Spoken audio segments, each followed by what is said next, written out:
চাঁপায় নবাবগঞ্জের মাস যাবত লাহের খাওয়া চিরদিনের জন্য হারাম। এই প্রথাই না যায়, এই প্রথাই হারাম। বিবাহ হয়ে গেছে, শ্বশুর বাড়ি থাকবে, নিরুপায় ভিন্ন জিনিস। নিরুপায় ভিন্ন জিনিস। নিরুপায় সেটা তো একটা কথাই। নিরুপায় এখানে আমরা স্বাভাবিকভাবে মেয়ে বাপের বাড়িতে গিয়ে মাস মাস থাকবে, তার নাম লাহোর, পেটে বাচ্চা এসেছে তাই 3 মাস থাকবে, এসব ঢং বং একটাও যায় না। মানুষ আস্থা পায় না, মনে করে যে মেয়ে যদি শাশুড়ির কাছে থাকে তো পেটে বাচ্চা কাজ টাজ করতে পারবে না, জোর করে শাশুড়ি চাপ দিয়ে কাজ করিয়ে নেবে, আস্থা পায় না। তো সবাই সবারটা এরকম করে। এটা তো মেয়েটার মা, তো এই মায়ের কাছেও তো কারো বেটি আছে, সবাই সবার দাঁত তুলে নেয় নাকি? আমি তো ও কথা বলিনি। আমি আমার মা বলছে যে তুই যেভাবে বলছিস তাতে আরো বয়রা বেড়ে যাবে। তখন আমি বলছি বয়রা বাড়বে না, শাশুড়ি বৌমাকে শতবার মা বলুক তো, তারপরে দেখা যাক কি হয়। যখন তখন বলবে খালেদা আম্মু, শাশুড়িতে বলবে খালেদা আম্মু ঘরটা ঝাড়ু দাও তো আম্মু, আম্মু এই বিছানাটা একটু ঠিক করো তো আম্মু। সারাদিনে 100 বার শাশুড়ি বৌমাকে মা বলুক না, আগে বলুক, তারপরে দেখা যাচ্ছে কি হয়। তখন আমার মা বলছে না, ওই দিক থেকে তুই বল, যে বৌমাই শাশুড়িকে কি বলুক, আম্মা কি করবো, আম্মা কি করবো, আম্মা কোনটা করা লাগবে। আমি না মা এদিক থেকে চালু করতে হবে, যে এদিক থেকে চালু হোক, যেহেতু শাশুড়ি পুরাতন মানুষ, সংসার করে আছেন, ইনি আদর করে তাকে কন্ট্রোল করবেন। তো একটা মেয়ে মানুষ এসেছে অপর বাড়ি থেকে, এখানে তো সম্পূর্ণ বুঝতে পারে না। এই হিসাবে শাশুড়িকে আগে আসতে হবে, বৌমাকে পরে আসতে হবে। এই কথা আমি সবসময় আমার মাকে বলতে দেখেছি। তো 5 নম্বর যেটা বলেছি সেটা হলো ক্ষমতা। বিবাহ করলে ক্ষমতা লাগবে, মানে কন্ট্রোল ক্ষমতা লাগবে। চোখ যেভাবে ঘুরে বউ সেভাবে চলে, তার নাম ক্ষমতা। বাহির থেকে চলে আসলো, আপনি বসে আছিলেন বাড়িতে, কি ব্যাপার বাইরে গেলে, মানে বুঝলাম না কোথায় গেছিলে। পানির ব্যবস্থা তো ভিতরে আছে, পায়খানার ব্যবস্থা আছে, পেশাবের ব্যবস্থা আছে, তো বাইরে গেলে কি কাজে? এখন তো আর সেদিন নাই যে বাড়িতে আগুন আছে সেই বাড়িতে সবাই যাবে, যে ওইভাবে কি করে আগুন নিয়েছে বাড়িতে ঘরে জ্বালাবে, সেটাও তো নাই এখন। অত তো ধার করতে যাওয়া লাগে না। এই যে নুন আনোরে, কাজকে তেল আনোরে, কালকে আটা নিয়ে আসে, পরের দিন দিয়ে আসছি, এখন তো মানুষের ওরকম লাগে না, প্রায় সবারই আছে। তো কেন যাবে? তো আমার মা বলছে যে সবাই তো বাপ চাচা, তো যাবে না কেন? তো তাহলে ভুল হয়ে আছে, সবাই বাপ নয়, সবাই চাচা নয়। নিজ চাচা ব্যতীত যেগুলো নিজ দাদার ছেলে, ওদের সাথে বিবাহ জায়েজ, কাজে ওর সাথে পর্দা করতে হবে। আমি আর আপনি হুমসি খেলি বললে তো হবে না। বলছিলাম রাসূল সাল্লাল্লাহু আলাইহি সাল্লাম বললেন, যুবক দল বিবাহ করো, টাকা থাকলে বিবাহ করো। যদি টাকা না থাকে, ক্ষমতা যদি না থাকে, বউকে লালন পালনের ক্ষমতা যদি না থাকে, তাহলে রোজা থাকো। সিয়াম থেকে থেকে থেকে, রোজা থেকে থেকে যৌবনকে ধ্বংস করে দাও, আর বিবাহ করিও না। হাদিস বুখারী মুসলিম। তাহলে বিবাহ করলে ক্ষমতা থাকতে হবে, আর্থিক থাকতে হবে, শারীরিক থাকতে হবে, মেজাজ থাকতে হবে, কন্ট্রোল করার মতো ক্ষমতা থাকতে হবে। কন্ট্রোল না করার ফাঁকেই আপনার মেয়ে এখন ক্লাস 10-এ পড়ে বসে আছে, এখানে চুল খুলে দিয়ে পাঞ্জার চুল সবাই দেখতে পাচ্ছে, আপনিও দেখতে পাচ্ছেন, দেশবাসীও দেখতে পাচ্ছেন। আপনাকে আব্বা আব্বা বলে ডাকছে, আসলে কি আপনি বাপ? ভুল হিসাব হচ্ছে, ভুল। এর খেসারত ইহকালও ভোগ করতে হবে, পরকালও ভোগ করতে হবে। একটু সময়। আল্লাহ তাআলা বিবাহ করতে বললেন, পিতাকে বলে মোহর দিয়ে বিবাহ করতে বললেন। বিবাহের পদ্ধতিতে রাসূল সাল্লাল্লাহু আলাইহি ওয়াসাল্লাম মেয়ে দেখতে বলেছেন, এ কথাই ঠিক। তবে মেয়েকে মেয়ের ছেলের বাপ দেখবে, এই কথা রাসূল সাল্লাল্লাহু আলাইহি ওয়াসাল্লাম বলেননি। ছেলে দেখবে, পরিস্থিতি অনুযায়ী ছেলে তার মাকে নিয়ে যেতে পারে, তার খালাকে নিয়ে যেতে পারে, তার ফুফুকে নিয়ে যেতে পারে, তার বোনকে নিয়ে যেতে পারে, সেটা ভিন্ন কথা। তবে এদেশের নীতিতে 5 জন 10 জন বসে থাকবে, মেয়ে আসবে, সেখানে সালাম দিবে, সবাই দেখবে, দেখি মুখখান কেমন, এটা চিরদিনের জন্য হারাম। সবাই মিলে বউ দেখা হারাম। বউ দেখার পরে বায়না প্রথা, বায়না প্রথা এখন উঠে গেছে, তারপরে এক সময় ছিল। বায়না প্রথা একেবারেই হারাম। ছেলে মেয়ে পরস্পর দেখার পরে বিবাহ ঠিক হয়েছে, বিবাহ ঠিক হয়ে গেলে প্রথম যেটা কাজ নিষিদ্ধ, সেটা হলো থুবড়া হারাম। থুবড়া শব্দটা আমি ভুলে যেতে বলেছি, আর ডুলি বিবি শব্দটা এ দুটা ভুলে যেতে বলেছি। ওইভাবে ভুলে যেতে বলেছি যে মারিয়াম বলছেন যে কুনতু নাসিয়াম মানসিয়া, আল্লাহ আমি একবারে পৃথিবীর মানুষের কাছ থেকে হারিয়ে যেতাম, কেউ না জানতো মারিয়ামকে। কেন? ঘটনা কি? জিবরাইল এসে একদিন বলছেন মারিয়াম তোমার একটা সন্তান হবে। তখন আমি বললাম আন্নালি গোলাম আলাম ইয়ামসাসনি বাশার আলামাকু বাগিয়া, আরে আমার সন্তান হবে কেন? আমি ব্যভিচারিণীও নই, আমার বিবাহ হয়নি। সন্তান হওয়ার দুইটা পথ, হয় আমাকে জেনার মাধ্যমে আসতে হবে, আর না হলে আমার বিবাহ হতে হবে। তা আমি কারোর সাথে জেনাও করিনি, আমার বিবাহ হয়নি, সন্তান হবে মানে? তো জিবরাইল বললেন যে তোমার প্রতিপালক বলছেন এভাবেই হবে, তোমার প্রতিপালক বলছেন যে পারেন। আরে বাপ মা ছাড়াই মানুষ বানাতে পারি, তাই তো আদম, আর তুমি তো মা আছোই, মা দিয়ে তো পারা সহজ। শেষ পর্যন্ত ঈসা আলাইহিস সালাম দুনিয়াতে চলে আসলেন। এখন তিনি বলছেন আহারে জাতিকে আমি কি দিয়ে বুঝাই, আমি কোলে করে যদি বাচ্চা নিয়ে গ্রামে যাই তো সারা গ্রামের পুরুষ নারী বলবে ছি ছি ছি ছি ছি ছি, দেখছো বাইতুল মুকাদ্দাসে মসজিদে থাকে, ঢং করে থাকে, জেনা করে সন্তান নিয়ে এসেছে। ওরে আমার আফসোস, আমি জাতিকে কি দিয়ে বুঝাবো এই সন্তান, আমি তো বুঝাতে পারবো না।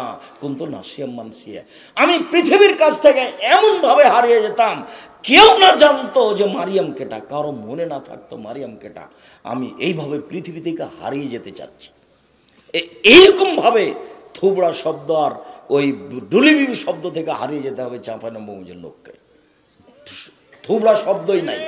20 বছর 50 বছর 100 বছর পরে কেউ যদি বলে থুবড়া, তখন আরো 5 জন বলবে থুবড়া কি জিনিস, থুবড়া কি জিনিস।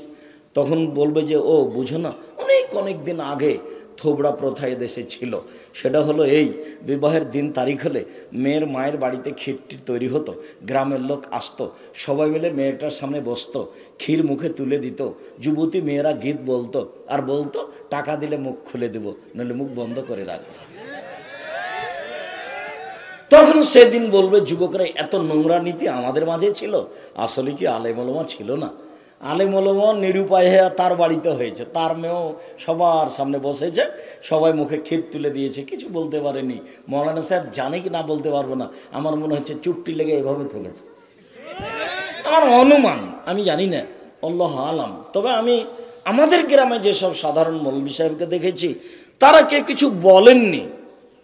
আমার চাচা বাসেদ্দুপুর স্কুলের শিক্ষক দীর্ঘদিন যাবৎ, মৌলানা আবুল কাশেম, তার বাড়িতে তো আমি দেখেছি, আমিও তো তার মধ্যে আছি, দেখেছি সবাই মিলে এই গীত গাচ্ছে আর খাওয়ার তুলে দিচ্ছে।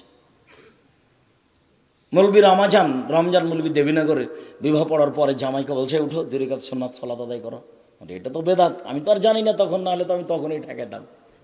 সে তো অনেক দিন আগের কথা। তো থোবড়া আর ডুলি বিবি চিরদিনের জন্য হারাম। এখন বিবাহে যাবে কিছু মানুষ যাবে, মুরব্বীরা যাবে, এতগুলি 40-50 জন 100 জন যুবক যাবে, বরের সাথে বরযাত্রী হিসাবে এই নীতি নয়। চলেই যদি যায় তো বিবাহ খরচ হিসাবে এই বরকে, এই জামাইকে শ্বশুর হাতে টাকা দিয়ে আসতে হবে। আব্বা আপনি তো অনেক খরচ করেছেন, 1 লক্ষ টাকা থাকলো আপনার বাড়ির খাওয়া খরচের জন্য। কেননা সেদিন বিবাহের বৈঠকে গিয়ে মেয়ের বাপকে খাওয়াতে হবে, বিবাহ সম্পর্কে কিছু মেয়ের বাপের খরচ হবে, এটা কোরআন হাদিস দিয়ে বোঝা যায় না। কোন জায়গাতে মেয়ের বাপের 2-4 টাকা খরচ হবে এর কোনো প্রমাণ নাই। অতএব সেদিনের খাওয়া খরচ ছেলের বাপই দিয়ে আসবে। বিহাই সাহেব অনেক খরচ করেছেন, 50,000 টাকা থাকলো, এটা ছেলের বাপ করবে, মেয়ের বাপের সাথে কোনো সম্পর্ক নাই এখানে। তারপরে মোহর এইভাবে নির্ধারণ হবে না, বোকামি মত পরিচয় দিয়ে আগের মতোই হবে।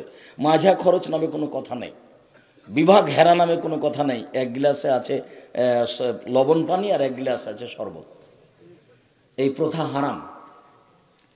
বিবাহ পড়ানোর সময় আগে হতে হবে খুতবা, তারপরে কথা হবে। আগে খুতবা তারপরে কথা হবে, অমুক এত টাকা নগদ, এত টাকা বাকিতে আমার মেয়ে তোমার সাথে বিবাহ বন্ধন আবদ্ধ হতে রাজি। দুইজন সাক্ষী থাকবে, মেয়ের বাপ থাকবে। মেয়ের বাপ যদি খুতবা পড়াতে পারেন ভালো, নাহলে মৌলানা সাহেব খুতবা পড়াবেন। মৌলানা সাহেবের যখন খুতবা শেষ হয়ে যাবে, বর সামনে থাকবে, দুইজন সাক্ষী পাশে থাকবে। মেয়ের বাপ বলবে, আমার মেয়ে খালেদা এত টাকা নগদ, এত টাকা বাকিতে তোমার সাথে বিবাহ বন্ধনে আবদ্ধ হতে রাজি, তুমি তাকে স্ত্রী হিসেবে কবুল করো। তখন ছেলেটি বলবে, কাবেল তো, বা কবুল করলাম। বুখারীর হাদিস অনুযায়ী কাবেল তো বলবে, এ কথাই ঠিক। কাবেল তো আরবি শব্দ, তার মানে হলো কবুল করলাম, বা বলবে কবুল করলাম। একবার বললেও হবে, তবে গুরুত্বপূর্ণ কথা আল্লাহ রাসূল 3 বার বলতেন, মর্মে 3 বার বলা যায়।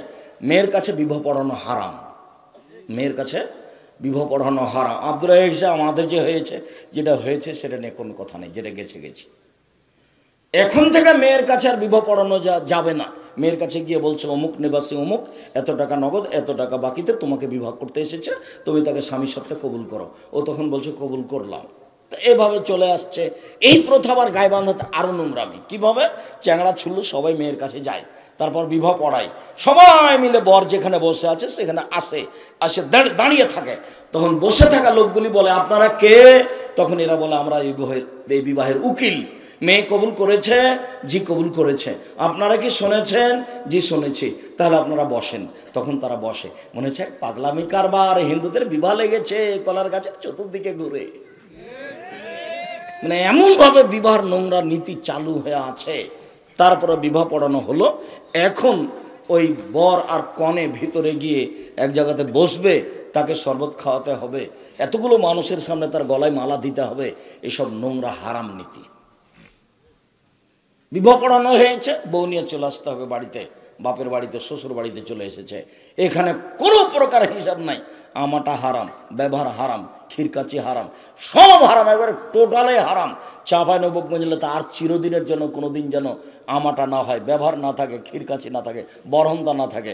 যে মেয়ের পক্ষ থেকে যদি 4 জন যায়, তো ছেলের পক্ষ থেকে 8 জন আসবে। এত নোংরা নীতি ধর্মে নেই, এত জুলুমি নীতি ধর্মে নেই। টাকা পয়সা খরচ করলে ছেলের বাপ করুক, কথা আমার বুঝতে পারেননি? ছেলের বাপ করুক না।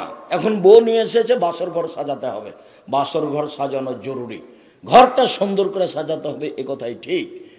ছেলের মা সাজাবে, ছেলের খালা সাজাবে, ছেলের ফুফু সাজাবে, ছেলের বোন সাজাবে, সুন্দর করে সাজাবে। কনেকেও সাজাতে হবে, এ কথাই ঠিক। বুখারী মুসলিমের হাদিসে এসেছে। আয়েশা রাদিয়াল্লাহু তাআলা আনহা বলছেন, আমার মা আমাকে ডাকলেন, আয়েশা। আমি দৌড় দিয়ে আসলাম। আমার হাতে মুখে কিছু ধুলাবালি লেগেছিল। আমি অন্যান্য বান্ধবীর সাথে দোলনা খেলছিলাম, যাতে উঠেছিলাম একদিক উঁচু হয় একদিক নিচু হয়। তো আমার মা ডাকলো, আমি দৌড়িয়ে আসলাম। আমার মা আমার মুখ হাত থেকে ধুলোবালি সরিয়ে দিল। কেন সরাচ্ছেন তা আমি বুঝতে পারছি না। একটা ঘরে নিয়ে গেলেন, দেখি সেখানে আনসারীদের মহিলা, ফাসলাহনি, তারা আমাকে খুব সুন্দর করে সাজালো। কেন যে সাজাচ্ছে তা আমি বুঝতে পারছি না। আসমা বিনতে ইয়াজিদ বলছেন, কাইয়ামতু আয়েশা তাআলা রাসূলুল্লাহ সাল্লাল্লাহু আলাইহি ওয়াসাল্লাম, আমি রাসূলের জন্য আয়েশাকে সুন্দরী করে সাজালাম। ঠিক যখন 8:30 9টা, দিন 8:30 9টা, তখন আয়েশা বলছেন, আমার মা আমাকে নিয়ে গেলেন, একটা ঘরে নিয়ে গেলেন, একটা ঘরে ঢোকালেন, সে ঘরে কেউ নেই। দেখি আল্লাহ রাসূল। বিষয়টা কি? আমি তো আল্লাহ রাসূলকে অনেক দিন থেকে দেখি, কিন্তু পাশ থেকে দেখি না। আল্লাহ রাসূল তো আমাদের বাড়িতে সকাল সন্ধ্যা আসতেন মক্কায়, তারপর মদিনায় এসে এভাবে অত আসতে দেখি না। তো ঘরে দেখি আল্লাহ রাসূল, কেউ নেই। বিষয়টা আমি বুঝতে পারলাম না। আমার মা আমাকে ভিতরে রেখে চলে গেলেন। যেতে না যেতেই একজন মহিলা এসেছে, 1 গ্লাস শরবত নিয়ে এসে আমাকে বলছে, গিলাসটা নাও, শরবতের গিলাসটা নাও, রাসূলকে দাও। আমি একটু লজ্জায় পড়ে গেলাম, রাসূলের সামনে আমি গিলাসটা নিচ্ছি না। তখন আমাকে ধমকে বলছে, গিলাসটা নাও, রাসূলের হাতে দাও। আমি তখন ধমক খেয়ে গিলাসটা নিয়ে আল্লাহ রাসূলের হাতে দিলাম। আল্লাহ রাসূল একটু শরবত পান করলেন। মানে বাসর ঘরে মিঠাইয়ের ব্যবস্থা হবে, এ কথাও ঠিক। এরপর আমাকে দিলেন, দিয়ে বললেন যে, আয়েশা তুমি ওকে দাও। তারপর আয়েশা বলছেন, আমি তাকে দিলাম। তো দেখলাম যে আসমা বিনতে ইয়াজিদ ওখানে মুখ লাগালেন, যেখানে আল্লাহ রাসূল মুখ লাগিয়ে শরবত পান করেছিলেন। বাসর ঘরে ঢুকে প্রথমে মাথায় হাত দিয়ে বলতে হবে, আল্লাহুম্মা ইন্নী আসআলুকা খাইরাহা ওয়া খাইরা মা জাবালতাহা আলাইহি ওয়া আউযু বিকা মিন শাররিহা শাররি মা জাবালতাহা আলাইহি। আল্লাহ এই স্ত্রীর মধ্যে যে কল্যাণ আছে সেটা চাচ্ছি, যে কল্যাণ দিয়ে সৃষ্টি করা হয়েছে সেটা চাচ্ছি। আল্লাহ এর ভিতরে যেটা অকল্যাণ আছে, যেটা বেহাই আছে, যেটা ক্ষতি আছে, বাচ্চা দিতে পারে না, এরকম কিছু ক্ষতি যদি থাকে সেখান থেকে তোমার কাছে পরিত্রাণ চাচ্ছি। বাসর ঘরের ঢুকেই প্রথমে এই দোয়া পড়তে হবে, তারপরে কিন্তু খাওয়ার পানি মিষ্টি থাকলে খাবে, তারপরে 2 রাকাত সালাত হবে, তারপরে দাম্পত্য জীবন। দাম্পত্য জীবনে বলতে হবে, আবু হুরায়রা রাদিয়াল্লাহু তাআলা আনহু বলেন, রাসূল সাল্লাল্লাহু আলাইহি ওয়াসাল্লাম বলেছেন, এই যে আতা আহাদুকুম আহলাহু, যখন কোনো মানুষ তার পরিবারের স্ত্রীর কাছে যাবে, ফলে এখন সে যেন বলে বিসমিল্লাহি আল্লাহুম্মা জান্নিবনা শায়তান ওয়া জান্নিবি শায়তান মা রাযাকতানা, হে আল্লাহ তোমার নামে আমরা মিলন আরম্ভ করছি, তুমি আমাকে আমার স্ত্রীকে শয়তান থেকে রক্ষা করো। এই মিলনে যে সন্তান হবে সেই সন্তানকে তুমি শয়তান থেকে রক্ষা করো, শয়তান যেন আমার সন্তানের কোনো ক্ষতি না করতে পারে। আপনি যদি দোয়া ভুলে যান তাহলে আপনার সন্তানের উপরে ক্ষতি থাকবে, এই কথাই ঠিক। হাদিস বুখারী মুসলিম। এইভাবে সকাল হয়ে গেল, এবার আসলো অলিমা। এবার দেখি তোমার বাপ কত টাকা খরচ করতে পারে। কি এলাকার নাম? কাসিমপুর। কত টাকা রাখে দেখি, কতটি মানুষকে দাওয়াত দিতে পারে। অন্তত ইউনিয়নের নাম কি? বাসেদ্দপুর। পুরো বাসেদ্দপুর ইউনিয়নের পুরুষ নারীকে দাওয়াত দিতে বলল। কয় টাকার মালিক দেখি? কেন বাড়িতে আছেন? কিভাবে আছেন? আমি আব্দুর রাজ্জাক বিন ইউসুফ। আপনি বাড়িতে আছেন কেন? বিচারের মাঠে আপনার সাথে আমার অনেক কথা হবে, সেদিন আপনার কোনো উত্তর থাকবে না। আমি আব্দুর রাজ্জাক বিন ইউসুফ 32 বছরের কোনো অপ্রয়োজনীয় বাক্য বলিনি। আপনি আমাকে কি বোঝাতে চাচ্ছেন? আপনি মনে করিয়েন না যে কিয়ামতের লক্ষণ হয়ে গেছে, সেজন্য ধর্ম একবারই উঠে গেছে, কথা আপনি মনে করেন না। ধর্ম আছে, সঠিক কথা আজও আছে। আমি তো বলছি, আমি আব্দুর রাজ্জাক বিন ইউসুফ 32 বছরে কোনোদিন অপ্রয়োজনীয় বাক্য বলিনি, 32 বছরে কোনোদিন কেসা কাহিনী বলিনি, 32 বছর আমি কোনোদিন কোনো মাঝহাবকে নিয়ে কথা বলিনি। পুরো বক্তব্য নেটা আছে, টান দিয়ে দেখেনি, একটা বাক্য নেই। কোনো দিন বলিনি হানাফি মাযহাব এই, শাফি মাযহাব এই, জাহান নামে যাবে, অমুক যাবে, এরকম কথা আমি কোনোদিন মুখ দিয়ে উচ্চারণ করিনি। বরং আপনি উল্টা দিন রাত গালি দিচ্ছেন, তা আপনি জানেন। আপনি যে বলছেন আব্দুর রাজ্জাক সাহেব, আমি আপনার পাতা কোনোদিন তুলে দেখি না। বলছে আব্দুল রাজ্জাক সাহেব হিন্দুদের টাকা দিয়ে কাবা ঘর তৈরি করা হয়েছে, কথা বলা হয়েছে। তুমি যে ফেসবুক চালাও তো তোমার মাথাতে কি গোবর আছে? আমি বললাম যে ভারতের হিন্দুর টাকা দিয়ে কাবা ঘর তৈরি করা হয়েছে, এই কথা বললাম আমি। দেখছো তুমি ফেসবুকে এভাবে লিখলে, তোমার কি কোনো বিবেচনা নেই? তুমি আমার বক্তব্য আগেরটা কোনোদিন শুনোনি? আমি যে বলছি 26 বছর থেকে আমি ফতোয়া লিখি, 32 বছর থেকে আমি বক্তব্য দিই। তুমি কি করে ছট করে বলে দিলে যে আব্দুর রাজ্জাক সাহেব বলেছেন ভারতের হিন্দুদের টাকা দিয়ে কাবা ঘর তৈরি করা আছে? জিজ্ঞাসা করা হয়েছে হিন্দুর টাকা কি মসজিদে লাগানো যায়, এটা হলো জিজ্ঞাসা। তখন আমি বলছি হিন্দুর টাকা মসজিদে লাগানো যায়। দলিল 1, রাসূল সাল্লাল্লাহু আলাইহি সাল্লাম হিন্দুদের কে উপঢৌকন দিয়েছেন, রাসূল সাল্লাল্লাহু আলাইহি সাল্লাম হিন্দুদের অমুসলিমদের উপঢৌকন নিয়েছেন, রাসূল সাল্লাল্লাহু আলাইহি সাল্লাম অমুসলিম মহিলার পাত্র থেকে পানি পান করেছেন, রাসূল সাল্লাল্লাহু আলাইহি সাল্লাম অমুসলিমদের বাড়িতে দাওয়াত খেয়েছেন। আর কাবা ঘর যখন নির্মাণ করা হয় তখন রাসূল সাল্লাল্লাহু আলাইহি সাল্লাম নবী ছিলেন না, তখন তার বয়স ছিল 10, 12, 13, এরকম 14, এরকম হতে পারে। ওই সময়ে কাবা ঘর নির্মাণ করেছে পৌত্তলিকরা, যারা মূর্তি পূজা করত। রাসূল সাল্লাল্লাহু আলাইহি সাল্লামের বাপদাদারা মূর্তি পূজা করত, ওদের মূর্তির নাম ছিল হবল, লাত, মানাত, উজ্জা। আর ভারতের মূর্তিগুলির নাম হচ্ছে সরস্বতী, ভগবতী, কালী, দুর্গা, এগুলো। আর ওই সময়তে তাদের মূর্তিগুলির নাম ছিল লাত, মানাত, উজ্জা, হবল, এগুলোর নাম ছিল। কাবা ঘরের পাশে একটা পাত্র ছিল, পাতিল, হাঁড়ি, ওই হাঁড়ির পাশে একটা মূর্তি ছিল, তার নাম হবল। তো ওই পাতিলে 3টা খড়ি ছিল, একটা খড়িতে লেখা ছিল ইফাল মানে করো, একটাতে ছিল লাতাফাল মানে করো না, আর একটাতে ছিল মহমাল মানে কিছুই না। তখন বেটির বিবাহ দিবে উমুকের সাথে, তখন এই 3টার খড়ি একটা উঠাবে, বের করে যদি দেখে ইফাল মানে করো মানে বিবাহ দাও।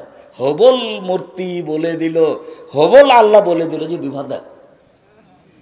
আর ওই খড়িটা যদি উঠে ও লাতাফাল করো না, এখন হবল আল্লাহ বলে দিল যে বিবাহ দিতে হবে না। তো মোহমাল কিছুই না, এটা যদি উঠে তাহলে আবার পরীক্ষা করতে হবে। এইভাবে যুগ যুগ চলে এসেছে। রাসূল সাল্লাল্লাহু আলাইহি সাল্লাম যেদিন কাবা ঘরে ঢুকলেন, সেদিন কাবা ঘরের গায়ে 360টি মূর্তি ছিল, বুখারী মুসলিমের হাদিস। হাতে একটা লাঠি নিয়ে ঢুকলেন, লাঠি নিয়ে ঢুকে সে মূর্তিগুলো ভাঙতে লাগলেন আর বলতে লাগলেন, জাল হক এসেছে সত্য, অজাহাকাল বাতিল চলে গেছে মিথ্যা, ইন্নাল বাতিলা নিশ্চয় মিথ্যা, কানা জাহুকা চিরদিন মিথ্যা। এ বলে তিনি সব মূর্তিকে ভেঙে চৌচির করে দিলেন। মূর্তিগুলো ছিল তার বাপের। তার বাপের মানে বলেন তো দেখি কি? ইব্রাহিম আলাইহিস সালাম। ইব্রাহিম আলাইহিস সালামকে নিজে স্বীকৃতি দিচ্ছেন আব্বা। তখন ইব্রাহিম আলাইহিস সালাম বলছেন, হ্যাঁ বেটা, ও আমার সৎ সন্তান, আব্বা আপনাকে সালাম। তখন ইব্রাহিম আলাইহিস সালাম বলছেন, ও আমার সৎ সন্তান, সৎ নবী, তোমাকেও সালাম। দেখেন বাপ বেটা সব। ইয়াকুব এবং ইসহাক এবং ইসমাইল আর ইব্রাহিম মূর্তি ছিল, সবকে ভেঙে ফেলে দিলেন। ওই সময়ে তাদের টাকা দিয়ে কাবা ঘর তৈরি করা হয়েছে। আল্লাহ নবী 40 বছর যখন নবী হলেন তখন কাবা ঘর ভেঙে ফেলেননি। তাই বলা হয়েছে যে মূর্তি পূজকের টাকা দিয়ে কাবা ঘর তৈরি করা হয়েছে, সেটা যদি চলে, আজকে হিন্দুর টাকা দিয়ে ইফতার করা যাবে না কেন? হিন্দুর টাকা মসজিদ লাগানো যাবে না কেন? লাগা যাবে। এ কথার অর্থ এই নয় যে ভারতের হিন্দুর টাকা দিয়ে কাবা ঘর বানানো আছে। তোমার মাথায় কি গোবর আছে? তুমি এতই স্বাভাবিক আমাকে ভাবলে? তুমি যে ফেসবুক চালাও, তোমার হুঁশ বুদ্ধি নাই? তোমার মতো ছেলের তোবা করা দরকার। তুমি তো আর কোনোদিন ফেসবুকে হাত দেবে না। ফেসবুক তোমার হাইকোর্ট নয়, জজ কোর্ট নয়।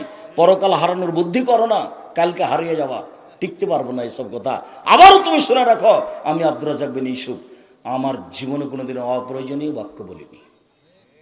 26 বছর থেকে কলমে ফতোয়া লিখি, বিরুদ্ধে কিছু বললে চিন্তা ভাবনা করে বলিও। চুপ থাকো, সেটা অনেক ভালো। চুপ থাকো, সেটা অনেক ভালো। 26 বছর থেকে নিজে ফতোয়া লিখি আর 6 বছর থেকে ফতোয়া বোর্ড পরিচালনা করি। বড় বড় মুফতি সব সামনে বসে আছে, যাদের মাসের বেতন 70-80 হাজার, যারা দেশ বিদেশের বড় বড় বিদ্বান। সেটা আপনার বাড়ির পাশেই, সেটা রাজশাহী জামিয়া সালাফে ডাঙ্গিপাড়া, পবা রাজশাহী। 26 বিঘা জমির উপরে এই প্রতিষ্ঠান। কত বিঘা জমির উপরে? 26 বিঘা। এখানে একটা মসজিদ আছে 90% জমির উপরে, যার একতলাতে 3000 মানুষ সালাত আদায় করতে পারে, যার 4 তলার কাজ করছে। উত্তরবঙ্গে, সারা উত্তরবঙ্গে এত বড় মসজিদ নেই। একবারে রংপুর, দিনাজপুর, লালমোহন, টেলপাবাড়ি, কুড়িগ্রাম, পঞ্চগড়, ঠাকুরগাঁ, গাইবান্ধা, বগুড়া, জয়পুরহাট, রাজশাহী, চাঁপাই, আপনার নওগাঁ, নাটোর, কোনো জায়গাতে নেই।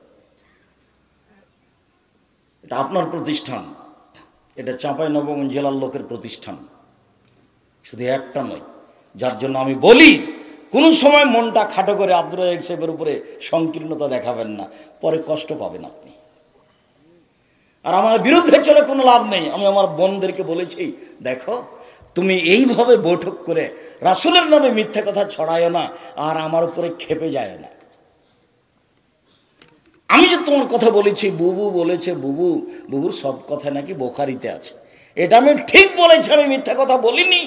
তুমি মহিলা বৈঠকে কেন বললে যে মাগরিবের পরে 6 রাকাত সালাতুল আওয়াবিন আছে, তোমাকে তওবা করতে হবে?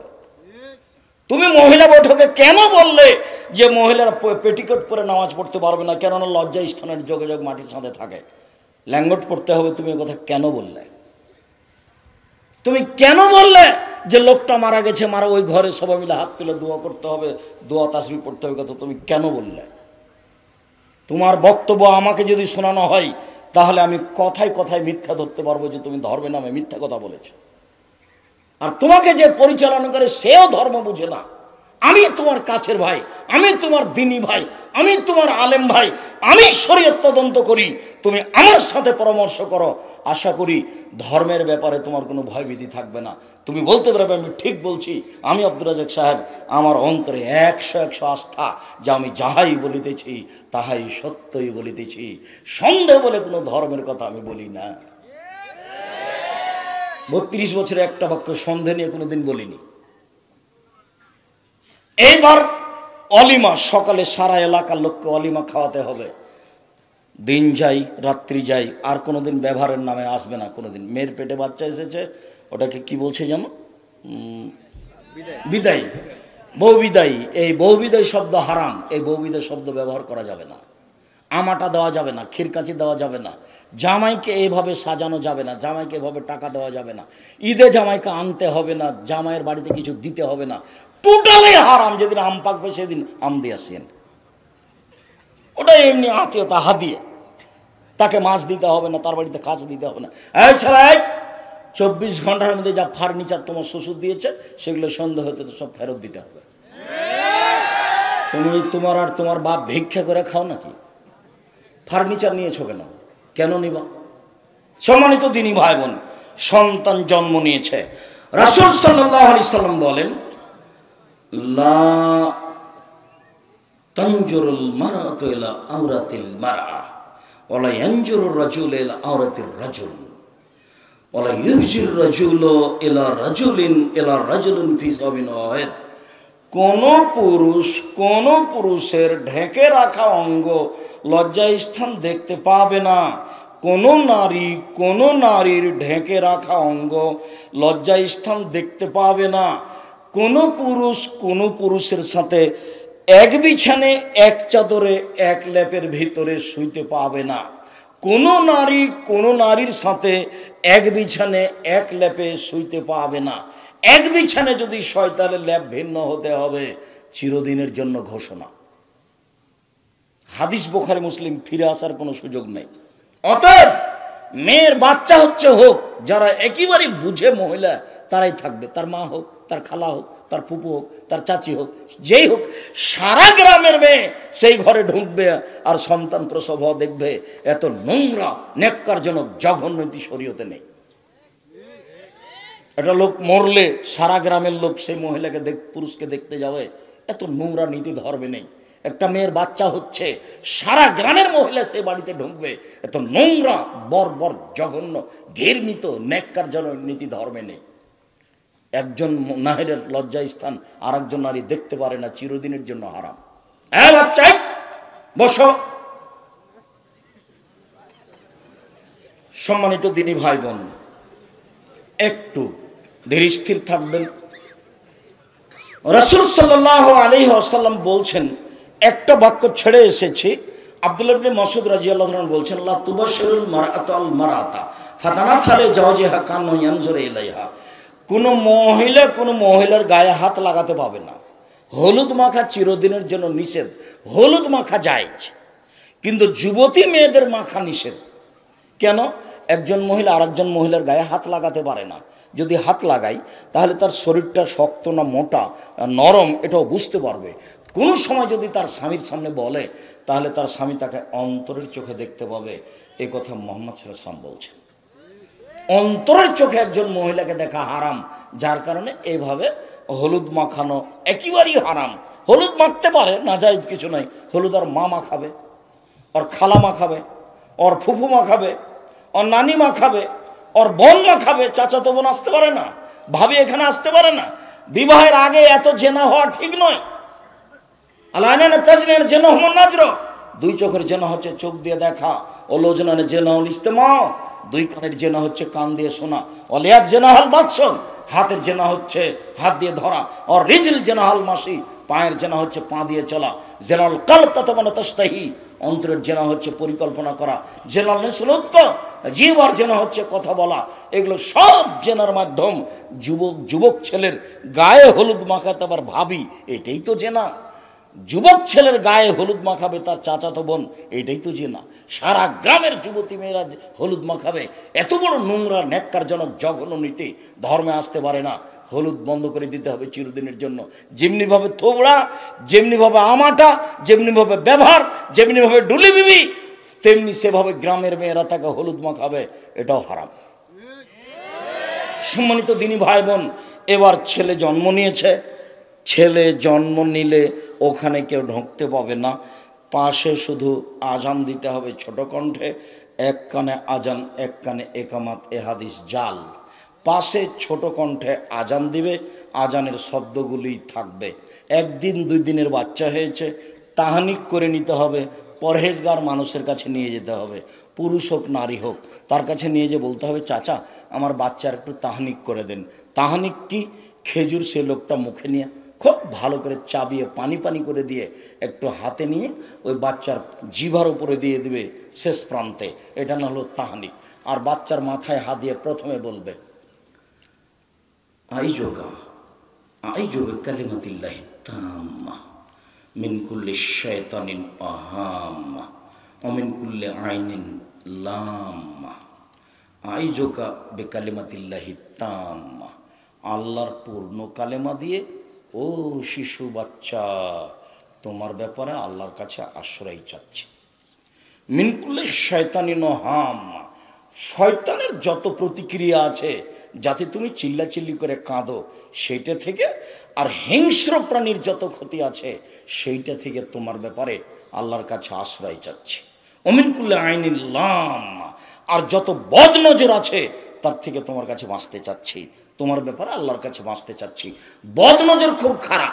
আল্লাহ নবী বলছেন কোনো জিনিস যদি ভাগ্যকে ভেঙে দিত সেটা বদ নজর দিত। বদ নজর কি দেখবেন? এক মিনিট বদ নজর। স্ত্রী বলছে স্বামীকে, শোনো শোনো, কি দেখছো মুরগির বাচ্চাটা, 15টা বাচ্চা কত সুন্দর হয়ে উঠেছে, ঝকঝক করছে, একটু বড় বড় হয়ে গেছে। তখন স্বামী বলছে হ্যাঁ সে তো খুব সুন্দর, তো বেশ ভালোই লাগছে। এই কথা বলে জোহরের সালাত আদায় করতে গেছে। জোহরের সালাত আদায় করে বাড়িতে পৌঁছেতে না পৌঁছে স্ত্রী বলছে আর শুনেছ, চিলে সে 3টা বাচ্চা নিয়ে চলে গেল। আসরের পরে সব বাচ্চাগুলো ঝিমিয়ে গেছে। এর নাম বদনজর। কথা বোঝা গেল কি? বদনজর আপনার ছেলেকে লেগে গেলে সারা রাত তুলে পেড়ে বমন করে পেশাব পায়খানা করে একাকার করে দিবে, ওটা মানুষের নজর। কথা বোঝা গেল না? তো দাদাও তো বুঝে না, খালি বলতে বুঝে না পুতিনকে, কি রে বনি কি বিবাহ বসবি রে বনি, বুবুতি বিবাহ বসবি, এগুলো দাদা বুঝে। দাদা বুঝে কিছু? এ দোয়া দাদার মুখস্থ আছে, দাদির মুখস্থ আছে, নানার মুখস্থ আছে, নানির মুখস্থ আছে। বাপ দাদাই তো বুঝে না বিবাহ মানে কি। বাপে বিবাহ দিয়েছে, স্বামীর কাছে গেছে, তাই তো বাচ্চা হয়ে গেছে। ও বুঝেনি মা কাকে বলে, ও তো জানে না মা কাকে বলে। এমনিতে সন্তান হয়ে গেছে।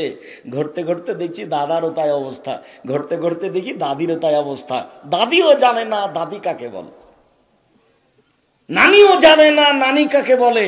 এইখানে যারা বসে আছে, আমার অনুমান, আপনাকে আমি কষ্ট দিইনি, আমার অনুমান 95% জন লোক দাদা দাদি জানে না যে নাতনিকে কোলে নিয়ে কি বলতে হবে, পোতাকে কোলে নিয়ে কি বলতে হবে, পুতিনকে কোলে নিয়ে কি বলতে হবে। দিন রাত বলবেন পোতা পুতিনকে কোলে নিয়ে মাথায় হাত দিয়ে বলবেন আইযাকা বিকালিমাতিল্লাহি তাম্মা মিন কুল্লি শাইতানিন আহাম্মা ওয়া মিন কুল্লি আইনিন লাম্মা।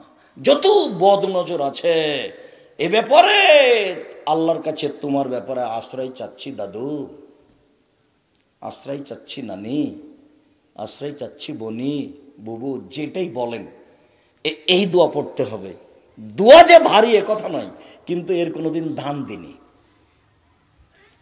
যখন তখন বলতে হবে। ছেলেরা দড়িয়ে আসছে, দড়িয়া কোলে তুলে না থাকে, হাত বুকের সাথে জড়িয়ে নিয়ে দোয়া পড়ে। তাহানিক হলো, তারপরে দোয়া হলো, তারপরে কয়দিন পরে খাতনা। খাতনার কোনো অনুষ্ঠান নেই, খাতনার কোনো মুসলমানের কোনো অনুষ্ঠান নাই। মনে রাখবেন চিরদিনের জন্য অনুষ্ঠান হারাম চাঁপাইনবাবগঞ্জ জেলায়। কিসের অনুষ্ঠান হারাম? খাতনার। 7 দিনের দিন আকিকা দিতে হবে, 7 দিনের দিন দিতেই হবে। চাঁপাইনবাবগঞ্জের ভাষাতে আপনাকে দিতে হবে, আপনার বাপকে দিতে হবে। কেন? আকিকা জরুরি, কুরবানি জরুরি নয়। কুরবানি হলো নেকির কাজ। রমজান মাসের রোজা থাকবো, ফরজ সিয়াম পালন করছি, তারাবি তো নেকির ব্যাপার। পড়লাম না, নেকি হলো না, পড়লাম, নেকি হলো। তারাবি যেমন,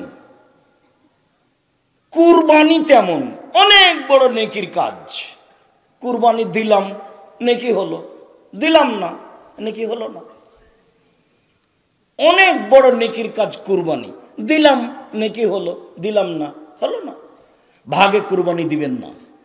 বৈধ টাকা দিয়ে, টাকা বেশি আছে গরু কিনবেন, টাকা কম আছে খাসি কিনবেন, তার চেয়ে কম আছে দাঁড় হাইলান বকরি যেগুলো বাচ্চা দিয়েছে 5-7 বার, সেগুলো দিবেন। সেটাও যদি না থাকে তাহলে ভেড়া ভেড়ি কিনবেন কম টাকা দিয়ে। যদি নাই থাকে তো কুরবানি দিবেন না। ভাগে গেলেন, একে তো ভাগে চলে না। তারপরে কার জায়গাটা ঠিক আর কার যে বেঠিক বলা যায় না। আবার ভাগের সময় দেখা যায় আমার ভাগে কলিজা আসেনি।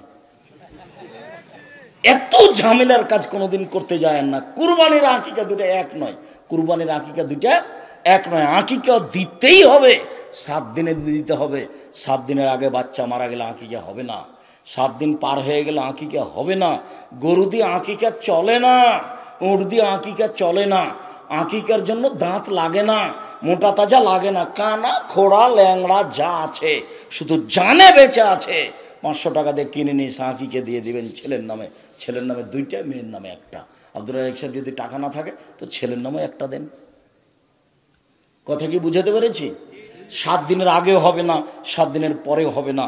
এবার বাচ্চা বড় হয়, দোয়ার মাধ্যমে যার কাছে নিয়ে যাবেন তাকে বলবেন আমার বাচ্চার জন্য একটু দোয়া করিয়েন।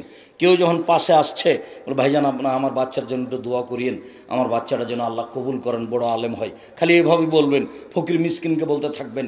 দিন যায় রাত্রি যায়, দিন যায় রাত্রি যায়, 7 বছরের বাচ্চা হয়ে গেছে।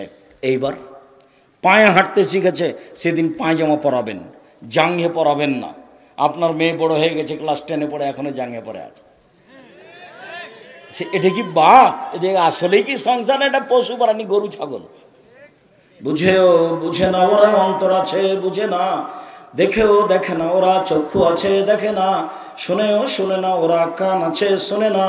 উলায়েকা কালানাম, তারা পশু প্রাণীর মতো, তারা গরু ছাগলের মতো, তারা কুকুর স্ত্রীগুলোর মতো, বালহুমাদাল, বরং তার চেয়ে খারাপ। এইসব সংসার হচ্ছে পশু প্রাণীর মতো। মেয়ে ক্লাস 6-এ পড়ে, জাঙ্গিয়ে পড়ে থাকে, এর চেয়ে দুঃখজনক কি হতে পারে? তাই তো আফসোস করে আমি বলেছি আপনার ছেলের কথা, বাড়ি হলো বাসেদব্বর। কি ছেলে খুব মেধাবী, খুব ভালো, লন্ডন থেকে ডাক্তারি শিখে এসেছে। কোথায় ডাক্তারি করে? ঢাকা পিজি হাসপাতালে। বেতন কত? 3 লক্ষ টাকা। অনেক ভালো ব্যাপার। আসলো সেদিন আসরের টাইমে, ছেলে গাড়ি থেকে নামলো, দেখলাম গলায় টাই আছে, গায়ে কোট আছে, প্যান্টটা টাকনোর নিচে আছে, দাড়ি চাঁচা আছে, হাতে সিগারেট আছে। বড় ডাক্তার গাড়ি থেকে নামলো। একটু পরে দেখি বৌমা গাড়ি থেকে নামলো, গায়ে হালকা হালকা কাপড় আছে। একটু পরে দেখলাম যে নাতনি পুতিন গাড়ি থেকে নামলো, গায়ে কাপড়ই নাই। একটু পরে দেখলাম গাড়ির পিছন দিকে কুকুর আছে। এবার বলেন আপনার টাকাটা লাভ না লস? আপনি আমাকে দিয়েন না জব, নিজের জব নিজের কাছে রাখিয়েন, তাহলে আপনার জন্য ভালো হবে। আপনি মনে করিয়েন না যে আমি আর আপনি দুনিয়াতে আছি মগের মূল্য, বিচার হবেই। মানুষের তো বিচার হবে হবেই, পশু প্রাণীরও বিচার হবে। মানুষের তো বিচার হবে হবেই, পশু প্রাণীরও বিচার হবে। এ কথা মোহাম্মদ সাল্লাল্লাহু আলাইহি ওয়াসাল্লাম বলছেন। একটা শিংওয়ালা ছাগল যদি একটা অশিংওয়ালা ছাগলকে গুতা মেরে থাকে, বিচারের মাঠে আল্লাহ অশিংওয়ালা ছাগলের শিং দিয়ে বলবেন গুতা মেরে নাও, দিয়ে বিচার শেষ। হাদিস বুখারী মুসলিম। বিচার হবেই, মানুষের বিচার আরো কঠিন, অক্ষরে অক্ষরে বিচার হবে। যার কারণে আপনাদেরকে আমি এইসব দল সংগঠন করে মানুষের বদনাম করে পরকাল হারাতে রাজি করি না। বলি যে কিছুই বলবে না, চুপচাপ থাকেন। দাঙ্গাবাজি করে দলীয় দাপট দেখিয়ে অমুকের চরিত্র ফুলের মতো পবিত্র এরকম বলে সিগারেট খেয়ে বিড়ি খেয়ে নিজেকে ধ্বংস করে কি জবাব দিবেন বিচারের মাঠে? উপার্জন করে খান, বৈধ উপার্জন করেন, 5 ওয়াক্ত সালাত আদায় করেন, জান্নাত হবে। 4টে জিনিস আমি আপনাকে অনুরোধ করেছি। 1 5 ওয়াক্ত সালাত, 2 হালাল রুজি, 3 কোরআন তেলাওয়াত, অন্তত সূরা ইখলাস 3 বার। 4 দোকানে বসবেন না, কোনো জায়গায় বসে আড্ডা পিটবেন না। চিরদিনের জন্য চাঁপাইনবাবগঞ্জ জেলাতে আড্ডা পিটা হারাম। সবের আমার দিনী ভাই বোন, কেউ আমার চাচা, কেউ আমার চাচি, কেউ আমার বোন, এই চাঁপাইনবাবগঞ্জ জেলা হিসাবে আমি আন্তরিকতার সাথে বলছি, আপনি জিন্দেগিতে আর কোনোদিন দোকানপাটে বসে সময় কাটাবেন না। খুব ভয়াবহ। ল্যাংটা মেয়ে সামনে নাচছে, আপনি বসে আছেন, 2 জন মিলে বদনাম করছিল, আপনি গিয়ে বললেন ঠিকই বলেছিস, আসলেই খারাপ। এর বিচার কি হবে? আপনি কি বুঝতে পেরেছেন বদনাম কত খারাপ জিনিস? বদনাম হলো হক নষ্ট পাপ। এই লোকটা জমি দখল করে নিয়েছে, বাপের ভাইকে জমি দেয়নি, এ হলো হক নষ্ট করেছে। আর ওই লোকটা জোর করে জমি দখল করে নিয়েছে, গরিব মানুষটার, ও হলো জালেম। আর আপনি আর বদনাম করেছেন, আপনিও জালেম। ওরও বিচার দেরিতে হবে, আপনারও বিচার দেরিতে হবে। কেন আমার বিচার দেরিতে হবে? আমি বদনাম করেছি সেই জন্য ওর মান সম্মানের হানি হয়েছে।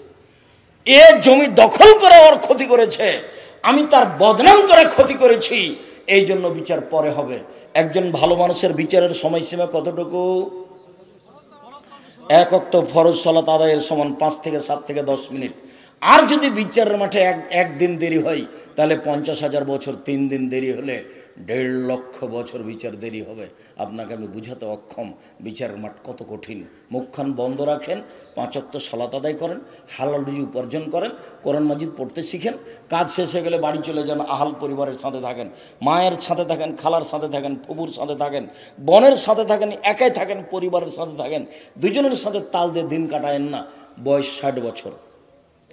কি হয়েছে আব্দুর রাজ্জাক সাহেব? 60 বছর মানে 60 বছর তাহাজ্জুদ পড়ে, সব মোবাইল নেই, 7 দিনের পরে আঁকিকা নেই, দিন যায় রাত্রি যায়, ছেলে বড় হয়, এর ওর কাছে দোয়া নেবেন, 7 বছর বয়স হয়ে গেছে। রাসূল সাল্লাল্লাহু আলাইহি সাল্লাম বলেন, মাওলা ওয়ালাদাকুম বিসসালাত ওয়া আবনু সাবিসিনা, তোমরা তোমাদের ছেলে মেয়েকে সালাত আদায় করতে বলো যখন তার বয়স 7 বছর। ওয়াদরিবুহুম আলাইহা ওয়া হুম আবনু আশরি সিনিয়া, পিটিয়ে সালাত আদায় করাও যখন তার বয়স 10 বছর। এখানে 10 বছরের ছেলে এরকম পিতা নাই? কয়দিন আপনি আপনার ছেলেকে পিটিয়েছেন? আপনি কেমন বাপ? আপনি কি আসলেই বাপ, না আপনি সৎ বাপ, না আপনি আসলে চাচা ভুল বুঝে এরা বাপ বলছে? 7 বছরের ছেলেকে আপনি সালাত আদায় করতে বলেছেন, ধর্ম কিন্তু পাগল নয়। 10 বছরের ছেলেকে পিটিয়েছেন, 15 বছর বয়স হয়ে গেলে তাকে বাড়ি থেকে ভিন্ন করে দিতে হবে। ও ভিন্ন উপার্জন করবে, খাবে, থাকবে, বিবাহ দিয়ে দেন, ভিন্ন হয়ে থাকে, আপনার সাথে থাকবে না। কেন? রাসূল সাল্লাল্লাহু আলাইহি ওয়াসাল্লাম বলছেন, মান ওয়ালাদা লাহু ওয়ালাদুন, কারো যদি ছেলে মেয়ে জন্ম নেয়, ফাল ইহসান ইসমাহু, সুন্দর নাম রাখতে হবে। গুণবাচক যদি নাম না থাকে তাহলে সুন্দর নাম হয়নি। বাপ হিসেবে বিচারের মাঠে কয়টার জবাব দিবেন? কেন আপনি নাম লিটন রাখলেন? কেন রাখবেন লিটন? কেন রাখবেন? কেন আপনি আপনার মেয়ের নাম শান্তা, অফা, এগুলো কেন রাখলেন? ভালো নামটা আছে, নাফিসা আছে, আপনার আফিফা আছে, এগুলোর নাম রাখেন। আজিজা আছে, নাজিজা আছে, সব নাম সুন্দর দেখে রাখেন। মালিহা আছে, আর না হলে অতীতের বড় বড় মহিলাদের নাম রাখেন। সারা রাখেন, আয়েশা রাখেন, খাদিজা রাখেন, হাজেরা রাখেন, বড় বড়গুলো যেগুলো মহিলা চলে গেছে দুনিয়াতে, তাদের নামে মেয়ের নাম রাখেন। এইরকম রাখলেন কেন? জবাব দিতে হবে। ভাইজা বালাগা, ছেলে মেয়ে যখন বড় হয়ে গেছে, ফলে ইজাবে জহু, বাপের উচিত বিবাহ দিয়ে দিতে হবে। ভাইজা বালাগা, ছেলে মেয়ে বড় হয়ে গেছে, ওলাম ইজাবে জহু, বিবাহ দেয়নি, ভাই না আসাবা ইসমান, ছেলে মেয়ে যদি কোনো পাপ করে, ভাই নাম ইসমহল আবিহে, সে পাপ তার বাপের হবে। একথা আমি বলিনি, একথা মুহাম্মদ সাল্লাল্লাহু আলাইহি ওয়াসাল্লাম বলছেন। এবার আপনি বিবেচনা করুন আপনার ছেলে মেয়ের উপরে। রাসূল সাল্লাল্লাহু আলাইহি সাল্লাম বলেন, মান কাদলা ওয়ালিদা, কারো যদি একটা কাজের মেয়ে থাকে, ছেলে মেয়ে, ফা আদ্দাবাহা ফাসানা তাদিবাহা, তাকে শিষ্টাচার শিখিয়ে দিতে হবে। শিষ্টাচার। আম্মু, ডান পায়ের জুতো আগে পরবা, বাম পায়ের জুতো আগে খুলবা। শিষ্টাচার, সুন্দর শিষ্টাচার। শিষ্টাচার আর সুন্দর শিষ্টাচার দুটো কিন্তু ভিন্ন। শিষ্টাচার, মোবাইলটা রিং হচ্ছে, অন করে দে, হ্যালো, শিষ্টাচার। অন করে দে, আসসালামু আলাইকুম, এটাও শিষ্টাচার, ওটাও শিষ্টাচার। বলেন দেখি কোনটা সুন্দর? হ্যালো বলে কুকুরকে ডাকে। 1 গ্লাস পানি দিয়েছে আপনার ছেলে আপনাকে, তা আপনি বললেন থ্যাংক ইউ। 1 গ্লাস পানি দিয়েছে আপনার ছেলে আপনাকে, আপনার মেয়ে আপনাকে দিল, আপনি বললেন জাযাকাল্লাহ খায়র। ওটাও শিষ্টাচার, এটাও শিষ্টাচার। বলেন কোনটা ভালো হবে? আপনি বিদায় হচ্ছিলেন আপনার বড় ভাইয়ের বাড়ি থেকে, তখন আপনার ভাবি বাচ্চা কোলে নিয়ে বলছে, তোমার চাচ্চুকে বিদায় দাও, tata bye bye, tata bye bye. আবার আপনার ভাবি আপনার বাচ্চাকে বলে দিচ্ছে, তার বাচ্চাকে আপনার ভাতিজাকে বলে দিচ্ছে, আব্বু বলো বলো তোমার চাচু বিদায় হচ্ছে, বলো আস্তাউদিল্লাহ দীনাকা ওয়া আমানাতাকা আখরাম আলাইক ওয়া যাওয়াদাকাল্লাহু তাকওয়া গাফারাক ওয়া যামবাকা হাইসা ওয়াসাকাল্লাহ। যেখানে আপনি থাকুন না কেন, আল্লাহ আপনাকে ভালো থাকার ব্যবস্থা করুক, আপনার পাপকে আল্লাহ মিটিয়ে দেখ, আল্লাহ আপনাকে নিরাপদে রাখুক। এটাও শিষ্টাচার, টাটা বয়স শিষ্টাচার। তাহলে কোনটা ভালো আর কোনটা খারাপ? সম্মানিত দিনী ভাই বোন, আল্লাহ রাসূল বলছেন, ছেলে মেয়েকে শিষ্টাচার শিখিয়ে দিল, সুন্দর শিষ্টাচার শিখিয়ে দিল, বিদ্যা শিখিয়ে দিল, সুন্দর বিদ্যা শিখিয়ে দিল। সব বিদ্যা সুন্দর নয়, একটু। এই ছেলে, আল্লাহ নবী বলছেন, যে বিদ্যা অর্জন করে তার পায়ের নিচে ফেরেশতারা পর বিছায়, হাদিস সহি। যে বিদ্যা অর্জন করে তার পায়ের নিচে ফেরেশতারা পর বিছায়। তো তোমার বোনটা ক্লাস 10-এ পড়ে, মাথার চুল ছেড়ে লম্বা লম্বা নখ রেখে নখে নেইল পালিশ দিয়ে স্কুলে যাচ্ছে, আর আরেকটা মেয়ে বোরকা পরে যাচ্ছে একটা মহিলা স্কুলে, তো নখ কাটা আছে আর এইভাবে নোংরা হয়ে চলে না, চুল ঢাকা আছে। তো বলো তো এই ফেরেশতা কার পায়ের নিচে পর বিছাবে? বিদ্যা শিখিয়ে দিল, সুন্দর বিদ্যা শিখিয়ে দিল, সব বিদ্যা সুন্দর নয়। যে বিদ্যা তোমাকে ব্রাজিলের পতাকা ঝোলাতে বাধ্য করেছে ওটা বিদ্যা নয়। যে বিদ্যা তোমাকে ছাতা করে চুল ছাঁটা শিখিয়েছে এটা হলো কাজা, এটা হলো হারাম, এটা বিদ্যা সুন্দর নয়। যে বিদ্যা তোমাকে দাড়ি চাঁচা শিখিয়েছে সেই বিদ্যা সুন্দর নয়। যে বিদ্যা তোমাকে সুদ খাওয়া শিখিয়েছে ওই বিদ্যা সুন্দর নয়। যে বিদ্যা তোমাকে এসব যান্ত্রিক যুগের নানান পাপের সাথে জড়ানোতে সহযোগিতা করেছে এটা বিদ্যা নয়। আল্লাহ নবী বলছেন বিদ্যা শিখিয়ে দিল, সুন্দর বিদ্যা শিখিয়ে দিল, সেই ডবল নেকি পাবে বাপ হিসাবে।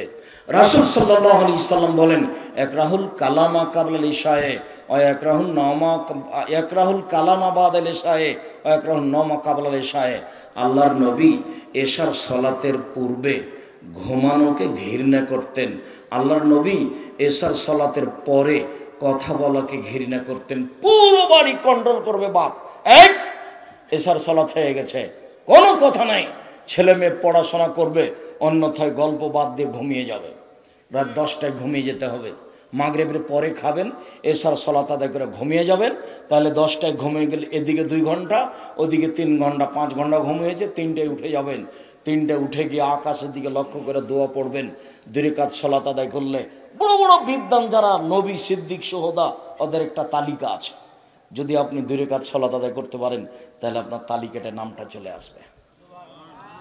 আর যদি বিপদগ্রস্ত হন তাহলে সুন্দর করে ওযু করে 2 রাকাত সালাত আদায় করে হাত তুলে দোয়া করে বলবেন। যদি খুব চাওয়ার প্রয়োজন হয়, এখনই লাগবে, তাহলে এভাবে উঠাবেন। হাত কি মিলা থাকবে আব্দুর রাজ্জাক সাহেব? থাকতে পারে, কোনো কথা নেই। এ ব্যাপারে কিছু আল্লাহ রাসূল বলেন। ফাঁকা থাকবে কি? হ্যাঁ থাকতে পারে, এ ব্যাপারে আল্লাহ রাসূল কিছু বলেননি। তবে তিনি বলেছেন স্বাভাবিক চাওয়া হলো কাঁধ সামনাসামনি, আর ইবতিহাল এখনই দিতে হবে, দিতেই হবে, দেওয়া আগে তারপরে কোনো কথা। তাহলে এভাবে হাত সম্পূর্ণ বাড়িয়ে দিতে হবে। আগে পড়তে হবে ইসমে আজম, আগে পড়তে হবে কি? ইসমে আজম। ইসমে আজম কি? আল্লাহুম্মা ইন্নী আসআলুকা বিআন্নাকা আনতাল্লাহ লা ইলাহা ইল্লা আনতাল আহাদুস সামাদুল্লাযী লাম ইয়ালিদ ওয়া লাম ইউলাদ ওয়া লাম ইয়াকুল লাহু কুফুয়ান আহাদ। তাহলে এখন দোয়া কবুল হবে। এরপরে পড়তে হবে দুরুদ। দুরুদ যদি না পড়েন তাহলে দোয়াটা উপরে যেতে যেতে এখানে ঝুলন্ত থেকে যাবে, এদিকে মাটি উপরে আকাশ, ওটা আর যাবে না। দুরুদ ছাড়া কোনো দোয়া উপরে যাবে না, যার কারণে দুরুদ পড়তে হবে। দুরুদে ইব্রাহিম, ইসমে আজম পড়লেন, দুরুদ পড়লেন, এবার নিজের কথা বলেন যে আমি বিপদে পড়েছি, আমাকে বাঁচাও, আমার একটা ভালো সন্তান দাও, আমার জমিটা কেনার ব্যবস্থা করে দাও, আমার ঢাকা শহরে একটা জমির ব্যবস্থা করে দাও, যা প্রয়োজন সেটা বলতে থাকেন, এখন কবুল হবে। আপনি রাত 3টায় উঠেছেন মানে রাত 12টার পরে সব আকাশের দরজা খোলা আছে। রাতের 3 ভাগের 2 ভাগ পার হওয়ার সাথে সাথে আল্লাহ সপ্তম আকাশ থেকে প্রথম আকাশে নেমে এসেছেন, এসে বলছেন মায়াদুনি ফাস্তাজিব লাহু, কে আমাকে ডাকে আমি তার ডাকে সাড়া দিব। মায়াসরনি ফাউতিয়াহু, কে কি চায়, যে যা চায় তাকে আমি তাই দিয়ে দিব। মায়াস্তাগফিরুনি ফাগফির লাহু, কে আমার কাছে ক্ষমা ভিক্ষে চাই আমি তাকে ক্ষমা করে দিব। আপনি ছেলের জন্য দোয়া করেন, রাতে উঠে এইভাবে বলতে থাকেন। সম্মানিত দিনী ভাই বোন, এইবার ছেলে বড় হয়ে উঠেছে, বড় হয়ে গেলে আপনি বিবাহ দেন। মোটামুটি আপনাকে এই অংশ সুন্দরভাবে এই পর্যন্ত শোনাচ্ছিলাম। আরও এখানে জরুরি একটা অংশ আছে যে ছেলে এবং মেয়েকে অসঙ্গ আর সাথে সাথী বান্ধবী যেন খারাপ না হয়, তার সঙ্গ দোষ যেন খারাপ না হয়, এদিকে আপনি খুব চিন্তা করবেন, খুব খেয়াল করবেন। চাঁপাইনবাবগঞ্জে ভাষা আছে সঙ্গ দোষে লোহা ভাসে, এই কথা আল্লাহর নবী বলেছেন। রাসূল সাল্লাল্লাহু আলাইহি ওয়াসাল্লাম বলছেন মাসালু জালিসিস সালিহ সহে কা সাহিবুল কা হামিলুল মিসকে ও নাখিল কিরে। ভালো সঙ্গী আর মন্দ সঙ্গীর উদাহরণ কামারের মতো আর আতরওয়ালার মতো, কর্মকারের মতো আর আতরওয়ালার মতো। কারো বন্ধু যদি আতরওয়ালা হয়, এমা ইহুজি একা আতর এমনিতে দিতে পারে, দোস্ত বান্ধবী একটু আতর নেও, যদি এমনিতে না দেয় আনতাত্তা মিনহু, তাহলে কিনে নিতে পারেন। এমনি তো দিল না, কিনেও নিলেন না। তাজিদু মিনহু রিহান তাইয়্যিবা, পাশে বসে থাকলে আতরের গন্ধ পাওয়া যাবে। ছেলে যদি, বন্ধু যদি ভালো হয়, ছেলে ভালো হবে, এ কথাই সত্য। আতরওয়ালা যেমন তার আতরের গন্ধকে ঠেকাতে পারে না, ভালো ছেলে তার ভালো প্রতিক্রিয়া ঠেকাতে পারে না, ভালো বান্ধবী তার ভিতরের প্রতিক্রিয়া ঠেকাতে পারে না। তারপর আল্লাহ রাসূল বলছেন, কারো বন্ধু যদি কামার হয়, পাশে যদি বসে থাকে, কখন আগুন ছিটকে এসে কাপড় জ্বলে যেতে পারে। কাপড় জ্বলে যদি না যায়, তাহলে তাজিদু মিনহু রিহান খাবিসা, পাশে বসে থাকলে ধোঁয়া লাগবে। কামারের পাশে বসে থেকে ধোঁয়া লাগবে না, এই কথা যেমন মিথ্যে। আপনার ছেলের বন্ধু খারাপ, আপনার ছেলে খারাপ হবে না, এই কথা তেমনি মিথ্যে। কামারের পাশে বসে থেকে নাকে মুখে ধোঁয়া লাগবে না, এই কথা যেমন মিথ্যে। আপনার মেয়ের বান্ধবী খারাপ, আপনার মেয়ে খারাপ হবে না, এই কথা তেমনি মিথ্যে। অতএব মেয়ে খারাপ হবেই। এখন ছেলে মেয়ের সবচেয়ে খারাপ বন্ধু হলো মোবাইল, সবচেয়ে খারাপ বান্ধব হলো মোবাইল। এরপর আপনাকে আমি অনুরোধ জানিয়েছি, কঠোর হাতে নিজেকে দমন করবেন। আফজালুল মুজাহিদ মায়ুজাহিদ নাফসাহু, সবচেয়ে শক্তিশালী মুজাহিদ যে আত্মার বিরুদ্ধে জিহাদ করে। কেমনে ও বলতে পারে রাত 2টায় 3টায় আমি 2 রাকাত সালাত আদায় করেছি, এখন আমাকে বলছে এই যে টিভিটা খুলে দে, ল্যাংটা মেয়ে আসবে, টিভিটা খুলে দে। ও আমাকে বলছে, বারবার ভিতর থেকে বলছে, ও শয়তান। ওকে যখন আল্লাহ বলেছিল সর সর সর সর শয়তান, তোকে আমি সিজদা করতে বললাম, করলি না, সর। তখন বলছে আচ্ছা ঠিক আছে সরে যাব। 2টা কথা। হ্যাঁ কি? একটা কথা হলো কিয়ামত পর্যন্ত বেঁচে থাকার সুযোগ দিতে হবে। আচ্ছা ঠিক আছে দিলাম। তাহলে ইবলিস বেঁচে থাকবে কতদিন? কিয়ামত পর্যন্ত। ও সুযোগ নিয়ে নিয়েছে, বলেছে আল্লাহ বলেছে ঠিক আছে দিলাম। আর একটা, আদম সন্তানকে দেখে ছেড়ে দেবো কেমনে জান্নাতে যায়। আমি যাব জাহান্নামে আর ওকে জান্নাতে যেতে দিব, এটা আমি করব না। তোমার মর্যাদার কসম, তোমার ইজ্জতের কসম, তোমার সম্মানের কসম, আদম সন্তানকে জাহান্নামে নিয়ে গিয়েই ছাড়বো। তখন আল্লাহ বলছেন ওয়াইজ্জাতি ওয়া মাকানি ওয়া ইরতিফায়ে জালালি, ইবলিস শুনে রাখো, আমার সম্মানের কসম, আমার মর্যাদার কসম, আমার ইজ্জতের কসম, আদম সন্তান যতবার ক্ষমা চাইবে আমি তাকে ততবার ক্ষমা করে দিব। তুমি যেভাবে ডাকো আমি সেভাবে থাকি, তুমি যেভাবে আশা পোষণ করো সেভাবে আমি পূর্ণ করে থাকি। আমি পরোয়া করি না তুমি কত বড় পাপী, আমি পরোয়া করি না তুমি কত বড় পাপী। আমি ক্ষমা চাইলে আমি ক্ষমা করে দিই, তুমি ক্ষমা চাইলে আমি ক্ষমা করে দিই। তুমি যেভাবে ডাকো আমি সেভাবে থাকি, তুমি যেভাবে ডাকো আমি সেভাবে থাকি, তুমি যেভাবে আশা পোষণ করো সেভাবে পূর্ণ করে থাকি। আমি পরোয়া করি না তুমি কত বড় পাপী। সম্মানিত দিনী ভাই বোন, আহাল পরিবারের জন্য দোয়া করেন, পরিবারটাকে সুন্দর করার চেষ্টা করেন। সম্মানিত দিনী বোন, আপনাকে আমি অনুরোধ জানাচ্ছি যে আপনার কারণে পরিবার নষ্ট হয়েছে, এই কথাই ঠিক। বহুদিন বলেছি, আজকের জন্য আপনাকে এতটুকু বলে রাখছি যে আল্লাহ নবী বলেছেন আপনার জরুরি জিম্মেদারি 4টা। 1, শিষ্টাচার শিখাবেন আপনি ছেলে মেয়েকে। 2, বিদ্যা শিখাবেন আপনি ছেলে মেয়েকে মা হিসাবে। 3, ছেলে মেয়েকে সাজগোজ করে পরিপাটি করে রাখবেন, দাঁত পরিষ্কার আছে কিনা দেখবেন, নখটা কাটা আছে কিনা দেখবেন, মাথার চুল কিভাবে ছাঁটা আছে সেটা দেখবেন। 24 ঘন্টা আপনার ছেলে মেয়েকে আপনি চোখের নজরে রাখবেন। 4, আপনি পাহারাদার। একথা আমি বলিনি, একথা মুহাম্মদ সাল্লাল্লাহু আলাইহি ওয়াসাল্লাম বলছেন। আপনি আপনার ছেলে মেয়ের উপরে পাহারাদার। উপস্থিত বৈঠকের মুসলিম বোন, আপনাকে পাহারাদার হওয়ার জন্য অনুরোধ জানিয়ে বলছি, 4টা কাজ করেন, জান্নাতের সব দরজা খোলা। উপস্থিত বৈঠকের দিনী মুসলিম বোন, 4টা কাজ করেন, জান্নাতের সব দরজা খোলা। 1, 5 ওয়াক্ত সালাত আদায় করবেন। 2, রমজান মাসের সিয়াম পালন করবেন। 3, স্বামীকে মেনে চলবেন। 4, জেনায় লিপ্ত হবেন না।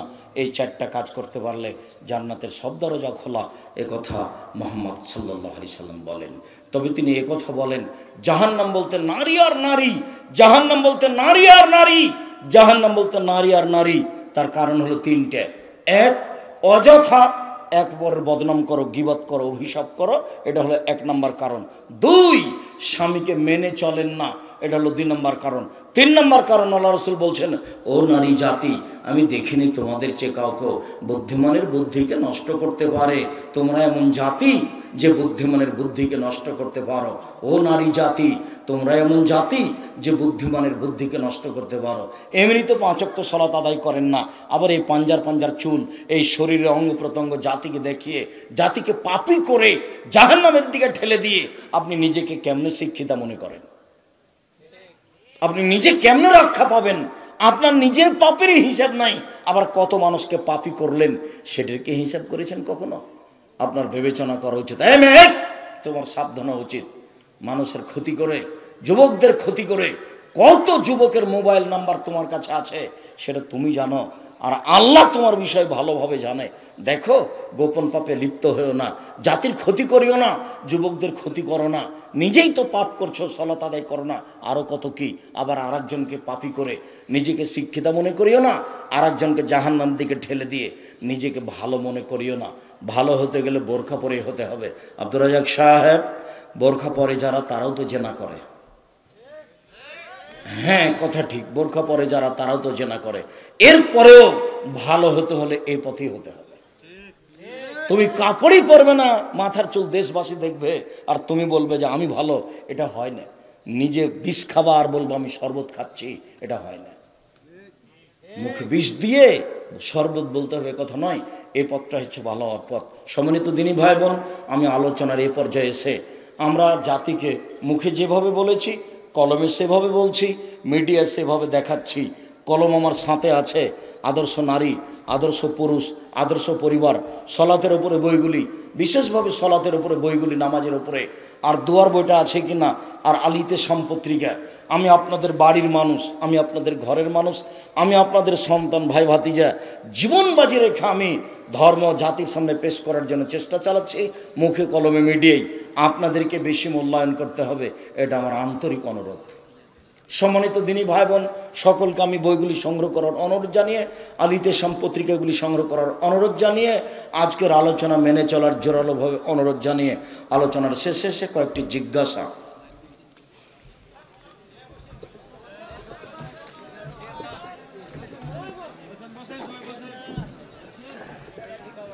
আপনি বলেন আমি মাযহাব নিয়ে কথা বলি না, কিন্তু আপনার বক্তব্যে শুনেছি মাযহাব মানা শিরক। না, তুমি ভুল বলছো। আমাকে বলেছে যে মাযহাব মানা যাবে কি, তখন আমি বলেছি যে মাযহাব মানা যাবে না যাবে এই কথা শোনো আগে। যে বিচারের মাঠে ইমাম আবু হানিফা রাহিমাহুল্লাহকে যদি জিজ্ঞাসা করে আল্লাহ যে তুমি কাউকে কি মানতে বলেছিলে যে আমাকে মেনে চলো, তাহলে ইমাম আবু হানিফা যদি বলেন না না না আমি কাউকে মানতে বলিনি, তখন আপনার কি হবে? এটা উত্তর দেওয়া আছে। নকল করে পরীক্ষায় পুরস্কার পেয়েছিলাম, সেই পুরস্কারের আসল মালিককে খুঁজে পাওয়া সম্ভব না, এখন করণীয় কি? ওভাবে হাসতে হবে না, পরিবেশ নষ্ট হচ্ছে।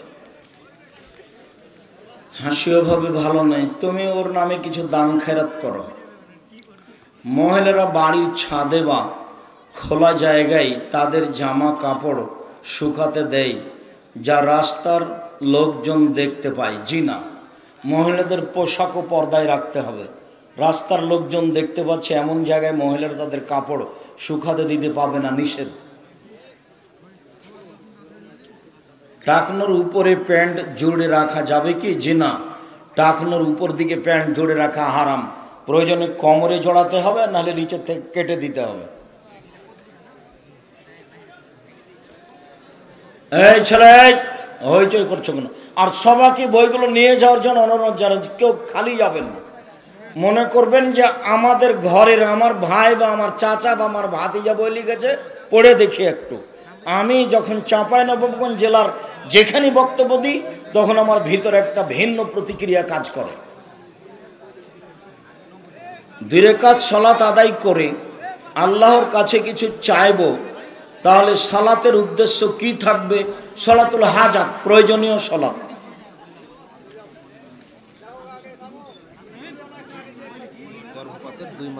গর্ভপাতের 2 মাস আগে আমার বিবি বানের বাপের বাড়ি যেতে চাচ্ছে, এখন আমি কি করব? বুঝানোর চেষ্টা করেন। হয়তোবা ভয় পাচ্ছে যে মায়ের কাছে থাকলে বেশি ভালো থাকতাম। বুঝানোর চেষ্টা করেন। মিডিয়ার একদিনই ভাই রোড অ্যাক্সিডেন্ট খুব অসুস্থ, আপনার কাছে দোয়া চেয়েছে। আজবিল বাস রব্বান নাস আশফান্তা শাফি লা শিফা ইল্লা শিফাউকা শিফাউন লা ইয়াদুরু সাকামা। আল্লাহ তুমি তাকে সুস্থতা দান করো, আল্লাহুম্মা আমিন। শ্বশুরের কাছ থেকে আমার কিছু চাওয়ার নেই, আমাকে জোর করে কাপড়, পাঞ্জাবির কাপড় দিতে চাই, দেয়নি তো তুমি নিবা না? যে আমি খুশি আছি, আপনাকে আমি দিব, তুমি দিবা একটা লুঙ্গি। এবছর থেকে খেয়াল করবা, একটা ভালো দেখে শ্বশুরকে লুঙ্গি দিবা, পাঞ্জাবি দিবা। আমার বিবি পর্দা করে, কিন্তু আমার মা পর্দা করে না। বলার চেষ্টা করেন, আল্লাহ রহম করুক, আল্লাহ যেন আপনার মাকে ফিরিয়ে নিয়ে আসে।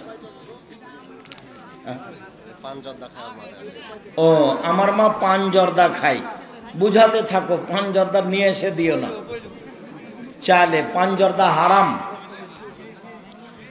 মাইকে আজান দিলে নাকি শব্দ দূষণ হয়, ভুল বলেছে। মাইকে আজান দিতে হবে, যেসব ফতোয়া চলবে না সেগুলো দিয়ে পরিবেশ নষ্ট করার কোনো প্রয়োজন নাই।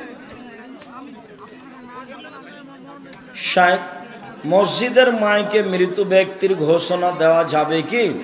যাবে না। কেন যাবে না আব্দুর রাজ্জাক সাহেব? মৃত ব্যক্তির সংবাদ দেওয়া বুখারী মুসলিমের হাদিস, নিষেধ দেওয়া যাবে না এটাও বুখারী মুসলিমের হাদিস। তাহলে কেমন হলো? চিৎকার করে বলা যাবে না, এটা হলো জাহেলিয়াতের যুগের প্রথা ছিল। কেউ মারা গেলে আগে যেমন আমাদের দেশে ঢোলাই দিত, ওইভাবে ঢোল পিটিয়ে ঢোলাই দেওয়া হতো চিৎকার করে, অমুক মারা গেছে, তার জানাজা এই সময়ে হবে, এইটা চিৎকার করার নিষেধ আছে। এখন মাইকিংয়ে সেটা হয়, এই জন্য নিষেধ। মসজিদের হোক যেটাই হোক, অমুক ব্যক্তি তার বাসভবনে মারা গেছে, বিকাল 3টায় মরহুমের জানাজা, বিকাল 5টায় হইবে, আপনারা অংশীদার হয়ে অশেষ সব হাসিল করুন। এগুলো সব মিথ্যা কথা, জাহেলি কথা। এইভাবে প্রচার করা হারাম। এক অপরকে মুখে বলবে, মোবাইলে বলবে, যেখানে চিৎকার নেই। মেয়েরা হাইজ অবস্থায় কোরআন স্পর্শ করে দেখে পড়তে পারে। সেদিন তো বলার কারণে বহু মানুষ খেপে উঠেছে, সেটা আপনারা দেখেছেন। আয়েশা ঋতুবতী হয়ে কাঁদছেন, তা আল্লাহ রাসূল বলছেন, কাঁদছো কেন? হজ করতে এসে? বলে আমি ঋতুবতী হয়েছে না কাঁদছি। বলছে তুমি তওয়াফ করিও না, বাকি হাজিরা যা করছে তাই করো। তা হাজিরা কোরআন তেলাওয়াত করে না, শুধু তওয়াফ করতে পাবে না আর নামাজ পড়তে পাবে না, বাকি সব ইবাদত করতে পাবে। এটাই ঠিক, যে যাই বলুক এটাই ঠিক। অজু ছাড়া কোরআন তেলাওয়াত করা যাবে? জি যাবে। অজু ছাড়া আজান দেওয়া যাবে, কোরআন তেলাওয়াত করা যাবে। অজু ছাড়া সালাত আদায় করা যাবে না। রাসূল সাল্লাল্লাহু আলাইহি ওয়াসাল্লাম রাষ্ট্র ক্ষমতায় ছিলেন, হযরত উমর রাদিয়াল্লাহু আনহু অর্ধ পৃথিবীর খলিফা ছিলেন, তাহলে আপনাদের এ বিষয়ে ভূমিকা নেই কেন? এই যে দাওয়াত আছে, রাষ্ট্র খলিফার জন্য কোন নবী দাওয়াত দিয়েছেন? ভুল বুঝেছো তুমি আমার সাথে কিছুদিন যোগাযোগ রাখো, তোমাকে সঠিকটা বুঝাবো। তোমার ওই আকীদাই ঠিক নাই। ওমর মরে গেছেন, রাষ্ট্র ক্ষমতা বন্ধ হয়ে গেছে, আবার যেদিন আসবেন ঈসা আলাইহিস সালাম সেদিন। শায়েখ, আপনার কাছে প্রশ্ন, রাসূল সাল্লাল্লাহু আলাইহি সাল্লামের কথা, কাজ এবং মনসম্মতি যদি হাদিস হয়, তাহলে একজন আহলে হাদিসের খতিবকে বলা হয়েছিল বদর দিবস সম্পর্কে আলোচনা করিয়েন, কিন্তু তিনি বললেন কোনো দিবস মানি না। বদর দিবস বলতে তোমারও বলতে ভুল হয়েছে, হয়তো তারও ভুল হয়েছে। বদরের যুদ্ধ সম্পর্কে বলেন। আর যদি বদর দিবস বলে থাকে তাহলে তার বলাটাই ঠিক আছে, তোমারই ভুল হয়েছে। দিবস নেই এ কথাই ঠিক।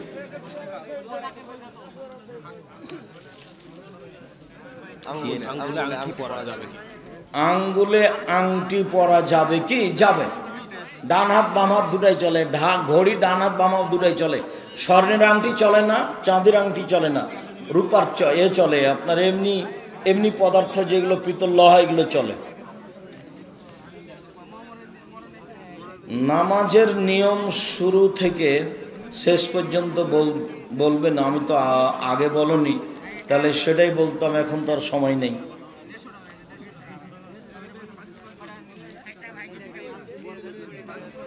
আমি হস্তমৈথুনে আসক্ত, অনেকবার ছাড়ার চেষ্টা করেছি কিন্তু পারিনি। এটা শয়তানের প্রেরণা, খুব জটিল। এটার সাথে তোমাকে জিহাদ করতে হবে, করতেই হবে। যখন এরকম পর্যায়ে তোমার কাছে চেপে আসবে তখন তুমি বলবো এই শয়তান চলে এসেছে, নাউজুবিল্লাহ, তোর মুখে লাথি মারি। দু তিনটা ওখানে লাথি মেরে বাইরে চলে যাওয়া, তাহলে টিকে থাকতে পারবো। খুব খারাপও, ও হলো স্পষ্ট শত্রু। একবার তোমাকে পাগল করতে পারলে বাকি জীবন তোমার ধ্বংস করে দেবে। যার জন্য আল্লাহ বলছেন ও তোমার স্পষ্ট শত্রু। বইয়ের গায়ে যেটা দাম লেখা আছে সেটাই মূল্য, সবাই নিয়ে যাবেন। আমি তো বলছি যে আমি আব্দুর রাজ্জাক বিন ইউসুফ আপনার বাড়ির মানুষ, নিজেকে সহ বই পুস্তক সহ কলম সহ প্রতিষ্ঠান সহ আমি মূল্যায়ন করার জন্য অনুরোধ জানাচ্ছি। মূল্যায়ন যদি না করেন তাহলে আমি বুঝবো আপনার ভিতরে হিংসা কাজ করছে, যেটা ভালো নয়। আপনি বিশ্বাস করেন আমি আপনার কাছের মানুষ হতে চাই, বিশ্বাস করেন আমি ধর্ম কোরআন হাদিস বুঝি আলহামদুলিল্লাহ, এবং সঠিকটা বলার চেষ্টা করি। কাজে আমার দিনী বোনেরা যারা আছেন কেউ কোনো সময় সংকীর্ণতা রাখবেন না যে আব্দুর রাজ্জাক সাহেব আমাদের উপরে ক্ষেপে কিছু বললেন। আমি তা বলিনি। আপনার নেতা যে পরামর্শ দিয়েছে তাতে ভুল আছে, এ কথাই ঠিক।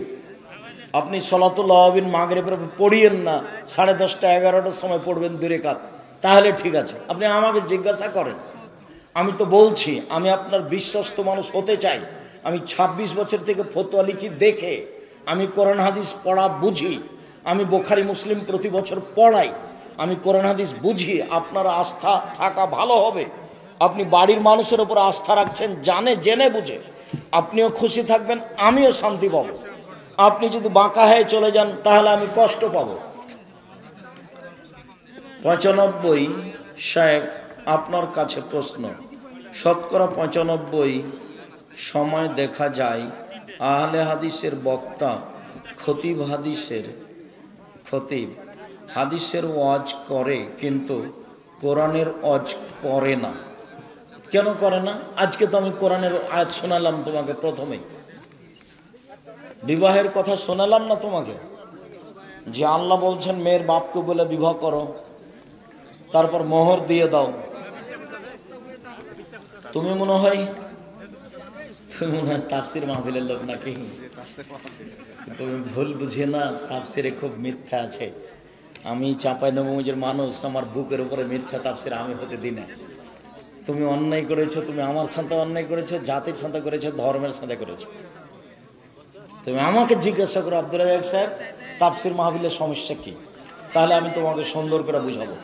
দেখো গাড়িতে বই আছে তাওজিহুল কোরআন তাফসির, তাতে প্রথমে আছে অনুবাদ, তারপর আছে শব্দ বিশ্লেষণ, তারপর আছে বাক্য বিশ্লেষণ, তারপর আছে আয়াত দিয়ে তাফসির, তারপর আছে সহিহ হাদিস দিয়ে তাফসির, তারপর আছে জয়ীফ হাদিস দিয়ে তাফসির, তারপরে মন্তব্য দেওয়া আছে।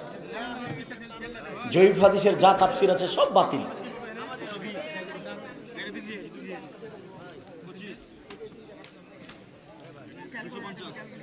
সেহরির আজান দেওয়া যাবে কি? সেহরি নয়, সাহারি। সেহরি মানে জাদু, সেহরি মানে জাদু।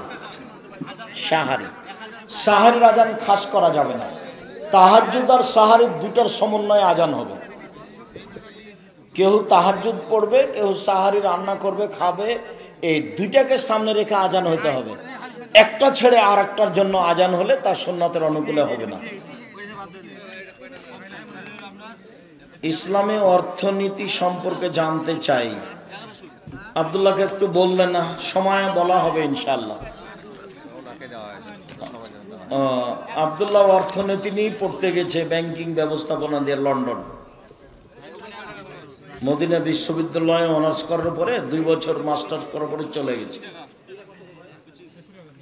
আমাদের এখানে কিছু সংখ্যক যুবক মিলে কবর খনন কমিটি করেছে, খনন করছে বক্সের মতো, এমন গর্ত করছে যাতে লাশকে উঠিয়ে বসানোর মতো জায়গা থাকছে না। এরূপ কবরে লাশ দাফন করা যাবে কি? তা আমাদের দেশে যে অনেক গভীর করে, তার মানে উঠিয়ে বসানো হয়, তুমি এটা মনে করো নাকি? না, এটা ভুল। ওই লাশ বুঝতে পারে যে আমাকে উঠানো হলো, ওকে ওটা আত্মার জগতে, এটা হলো স্বপ্নের মতো। স্বপ্নে যে তুমি উঠে বসে আছো, সাপ দেখে পালিয়ে চলে যাচ্ছ, তুমি কি আসলে বিছান থেকে দৌড়িয়ে চলে যাচ্ছ? না, ওখানে আছো। কবর হচ্ছে স্বপ্নের মতো, উঠিয়ে ওকে বসানো হয় না। ও বুঝে যে আমাকে উঠিয়ে বসানো হলো। তবে কবর তারা কেমন খনন করছে, কবর খনন করা কমিটি হতে পারে, সমস্যা নেই। অনেক সময় লোক পাওয়া যায় না, ওদেরকে কাজ টাকা দিয়ে করে নেওয়া যায়, এটাও যায়, কোনো সমস্যা নেই। বিনামূল্যে করা ভালো, আলহামদুলিল্লাহ। জি, কবর গভীর করতে হবে, তবে এর অর্থ এই নয় যে তাকে উঠিয়ে বসানো হবে এই পরিমাণ করতে হবে। একটা গর্তে রাখা হবে যাতে করে কুকুর শ্রীগাল সহজে তার ক্ষতি করতে না পারে, এদিক দিয়ে মজবুত করতে হবে, এই হলো কথা। লাহাদ কবর সবচেয়ে ভালো, যেটা একটু যাওয়ার পরে একদিকে চলে যায়। হ্যাঁ, এটা শিখ হলো সোজা চলে যাও, সোজা চলে যাওয়া দিয়ারে হবে, লাহাদ দিয়ারে হবে না। তো সোজাটা ভালো নয়, জায়েজ, আর লাহাদটা ভালো, উত্তম, যেটা একটু যাওয়ার পরে কি করে সাইডে চলে যায়। বরেন্দ্র এলাকা মাটিতে হবে। স্বামী মারা যাওয়ার পর স্ত্রীর নাক ফুল খুলতে হবে কি? খোলাই শিরক, খুলতে পাবে না, যা আছে ওইভাবেই থেকে যাবে 4 মাস 10 দিন। নতুন পোশাক পরতে পাবে না, নাকফুল খুলতে পাবে না, নতুন নাকফুল পরতে পাবে না, কোথাও যেতে পাবে না, জরুরি দুর্ঘটনা ছাড়া বাড়ি ত্যাগ করতে পাবে না 4 মাস 10 দিন। নাকফুল গয়না কাঠি কোনো কিছু খুলতে পাবে না। খোলাটা হলো হিন্দুদের নীতি। খোলাটা কাদের নীতি? হিন্দুদের নীতি। ওই প্রথাটা আমাদের ভিতরে চলে এসে আছে।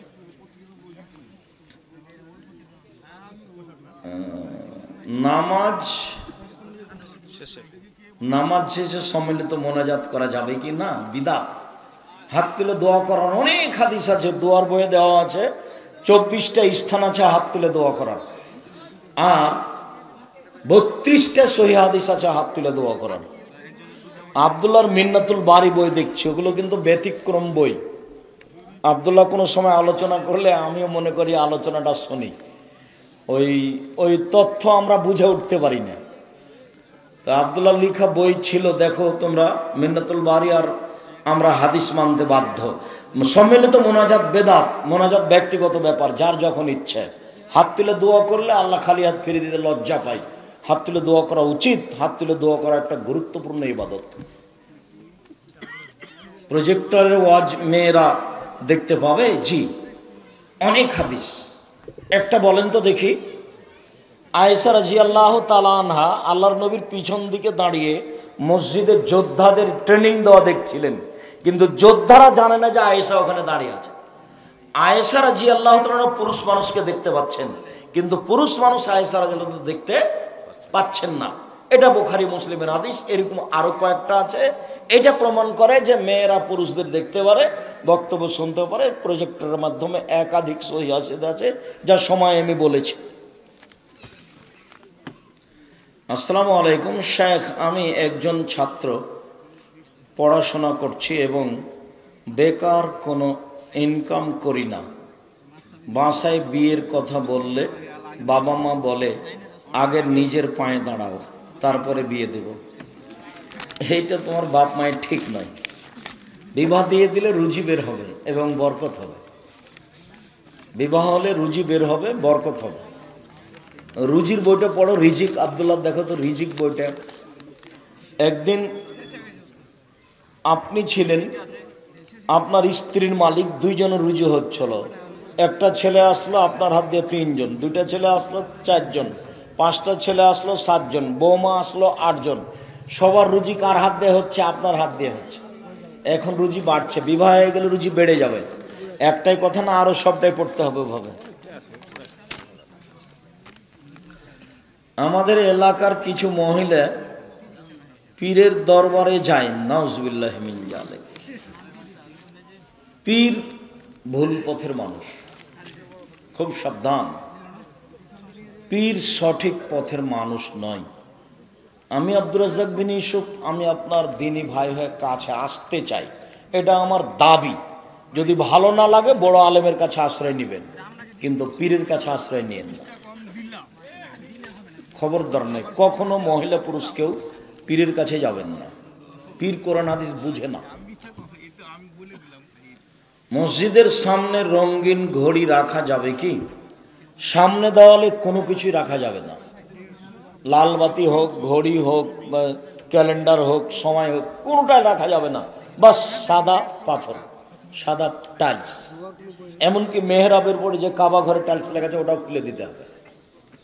মানে যেটা চোখে পড়বে, বারবার দেখতে মন চাইবে, এরকম কোনো কিছু পশ্চিম দেওয়ালে রাখা যাবে না, সব পূর্ব দেওয়ালে।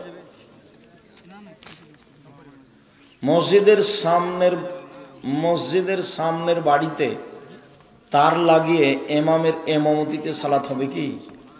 সামনের বাড়িতে না, তাহলে তো ইমামের আগে হয়ে গেছে। ডান দিকে, বাম দিকে এবং পূর্বের দিকের বাড়িতে হবে, পশ্চিম দিকের বাড়িতে হবে না। কেন বলেন তো দেখি? ইমামের আগে চলে গেছে এই জন্য। তাহলে মসজিদের ডানে বামে যেগুলো বাড়ি আছে সেগুলোতে চলবে, পূর্ব দিকে যেগুলো আছে সেগুলোতে চলবে। বুখারীর হাদিস, নদীর ওই পারের লোক এই পারের ইমামের সাথে সালাত আদায় করতে পারে, আর হতে করতে পারে। অতএব উত্তর, দক্ষিণ, পূর্ব দিকের বাড়ি থেকে ইমামের সাথে সালাত আদায় করতে পারে। কোরআন নষ্ট হয়ে গেছে, কি করতে হবে? আগুন দিয়ে জ্বালিয়ে দিতে হবে। পানিতে ফেলা যাবে না, ইঁদারাই ফেলা যাবে না। আগুন দিয়ে জ্বালিয়ে দেওয়াটা বুখারী মুসলিমের হাদিস। কবরে লাশ কিভাবে রাখতে হবে? ডান কাতে, একবারে পুরোটা ডান কাতে করে দিতে হবে, অলের সাথে লাগিয়ে দিতে হবে, মুখটা কেবলার দিকে করে। আসসালামু আলাইকুম। আমার মা অনেক সময় বিভিন্ন জীবজন্তুর নাম বলে গালি দেয় এবং অনেক সময় রাগ করে বদদোয়া করে, যেমন পরীক্ষায় ফেল করবি, রিক্সা চালিয়ে বা মাঠে কাজ করে খেতে হবে। এটা তোমার মায়ের ভুল হচ্ছে, বলে দিয়ে এভাবে কথা বলতে নিষেধ করেছে। প্রত্যেকটা কথার উপরে ফেরেশতারা আমিন বলে। তোমার মা যেটা বলছে সেটার উপর ফেরেশতা আমিন বলছে, কাজে তোমার মায়ের এই কথাটা কবুল হয়ে যেতে পারে। তোমার মা যেন এরপরে আর কোনোদিন এরকম ভাষা মুখ দিয়ে বের না করে, বলে দিও জোরালো ভাবে।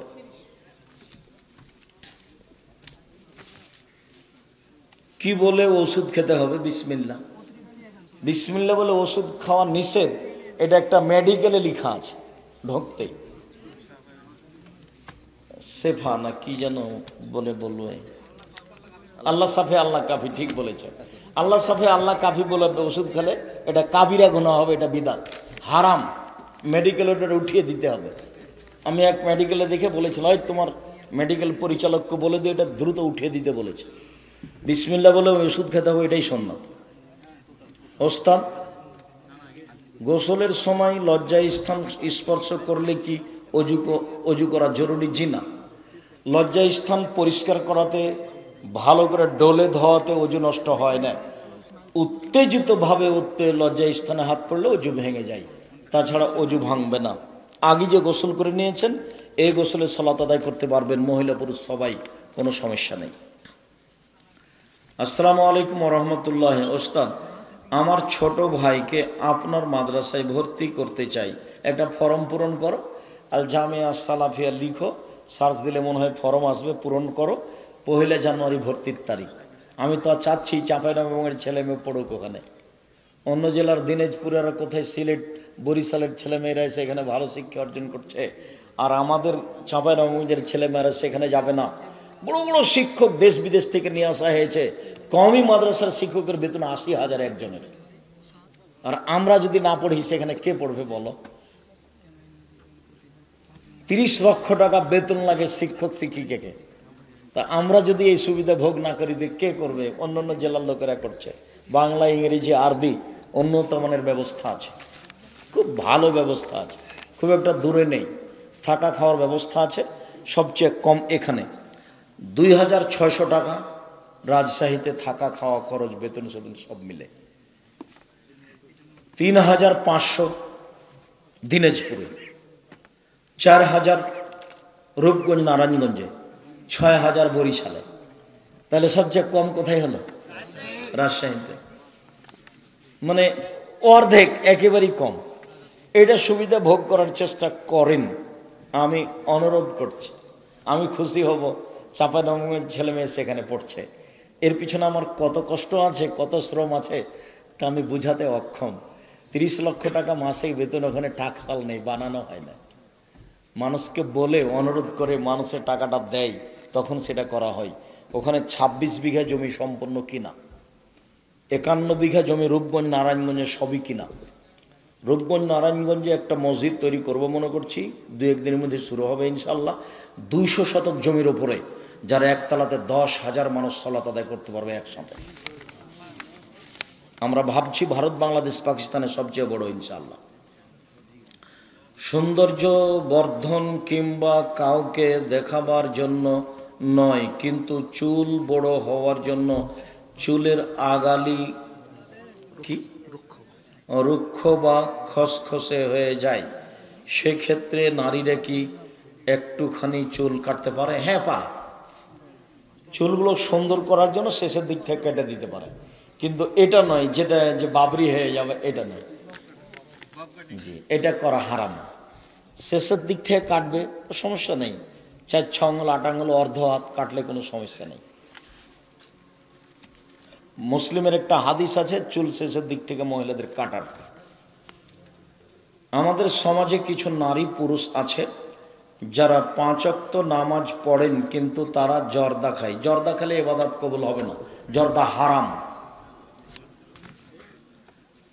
ঘরের মধ্যে পশ্চিম দিকে যদি বিছানা থাকে এবং সেই বিছানায় কেউ যদি শুয়ে থাকে, তাহলে সেই বিছানার সামনে কি নামাজ হবে? হবে। আয়েশা রাদিয়াল্লাহু তাআলা একবারে কেবলার দিকে এভাবে মাথা করে শুয়ে আছেন। আল্লাহ রাসূল যখন সিজদা করতে যেতেন তখন আয়েশার পায়ের উপরে এভাবে আঘাত করতেন, তখন পাটা টেনে নিতেন আয়েশা রাদিয়াল্লাহু তাআলা। সিজদা করার পর যখন আবার আল্লাহ রাসূল দাঁড়িয়ে যেতেন তখন আয়েশার আবার পাটা বাড়িয়ে দিতেন। চৌকিটা যদি থাকে এভাবে কোনো সমস্যা নেই। আমি মনে করছিলাম যে তুমি জিজ্ঞাসা করছো যে পা কেবলার দিকে পশ্চিম দিকে পা করে শোয়া যায় কিনা। হ্যাঁ, পশ্চিম দিকে পা করে শুতে হবে। দেখেন ফটো উল্টা দিয়েন না আব্দুর রাজ্জাক স্যার, না দিন, এটাই ঠিক। শুধুমাত্র কেবলা ঠিক করতে হবে পেশাব পায়খানায়, আর শোয়াতে হলো ডান কাতে। কোন দিকে পা আছে এটা হিসাব নেই। শোয়ার সুন্নাত কি? ডান কাত দোয়া, বাস শোয়ার সুন্নাত শেষ। পা পশ্চিম দিকে না মাথা পশ্চিম দিকে এই হিসাব নেই। পেশাব পায়খানা কি? পশ্চিম পূর্ব যেন না হয়, উত্তর দক্ষিণ হতে হবে। একটু কমিয়ে দিয়ে, প্রয়োজনীয় না থাকলে শেষ। গোল খাওয়া যাবে কি? যে না, হারাম। বাড়িতে সলাৎ হবে কি? জরুরি দুর্ঘটনায় হতে পারে। বিদাত করলে ইবাদত কবুল হবে কি? হবে না, সহিহ হাদিস। ধর্ম ভাই বোন দুলা ভাই বানানো যাবে কি? তো বেঢঙ্গা কাজ না। ছেলে লালন পালন করা যায়, বড় হয়ে গেলে পর্দা করতে হবে। বাবার 2 সন্তানের মধ্যে যদি বাবা এক সন্তানকে সব কিছু দিয়ে দেয় তাহলে হক নষ্ট, হারাম। এ বাপ জান্নাত পাবে না। নিজের পোতা পুতিনকে বেশি ভালোবাসতে হবে না নাতি নাতনিকে? এটা বলে তুমি তোমার মাকে কষ্ট দিও না। তুমি বলো যে আম্মা এদেরকে একটু দেখিয়েন, বাস। এটা পৃথিবীর স্বাভাবিক গতি। তোমার বোনের ছেলে মেয়েকে তোমার মা ভালোবাসবেই। তোমার ছেলে মেয়েকে আর তোমার বোনের ছেলে মেয়েকে বসাও, মাছের মাথাটা তোমার মা তোমার বোনের ছেলেকে দিবে, এটা স্বাভাবিক। টাকা দিলে তো আম্মা এই টাকাটা থাকলে একটু খরচ করবেন, আমি যাচ্ছি ঢাকায়। ঢাকায় পরের দিন যে আপনি খোঁজলেন আম্মা টাকাটা কি করেছেন, আপনার মা চুপ আছে, একটু একটু পরে বলছে টাকাটা তোর বোনকে দিয়ে দিয়েছি। এইটা পৃথিবী গতি, ওটা নিয়ে মন খারাপ করো না। মাকে ভালো অবস্থায় থাকতে দাও, পরে খুব কষ্ট পাবা।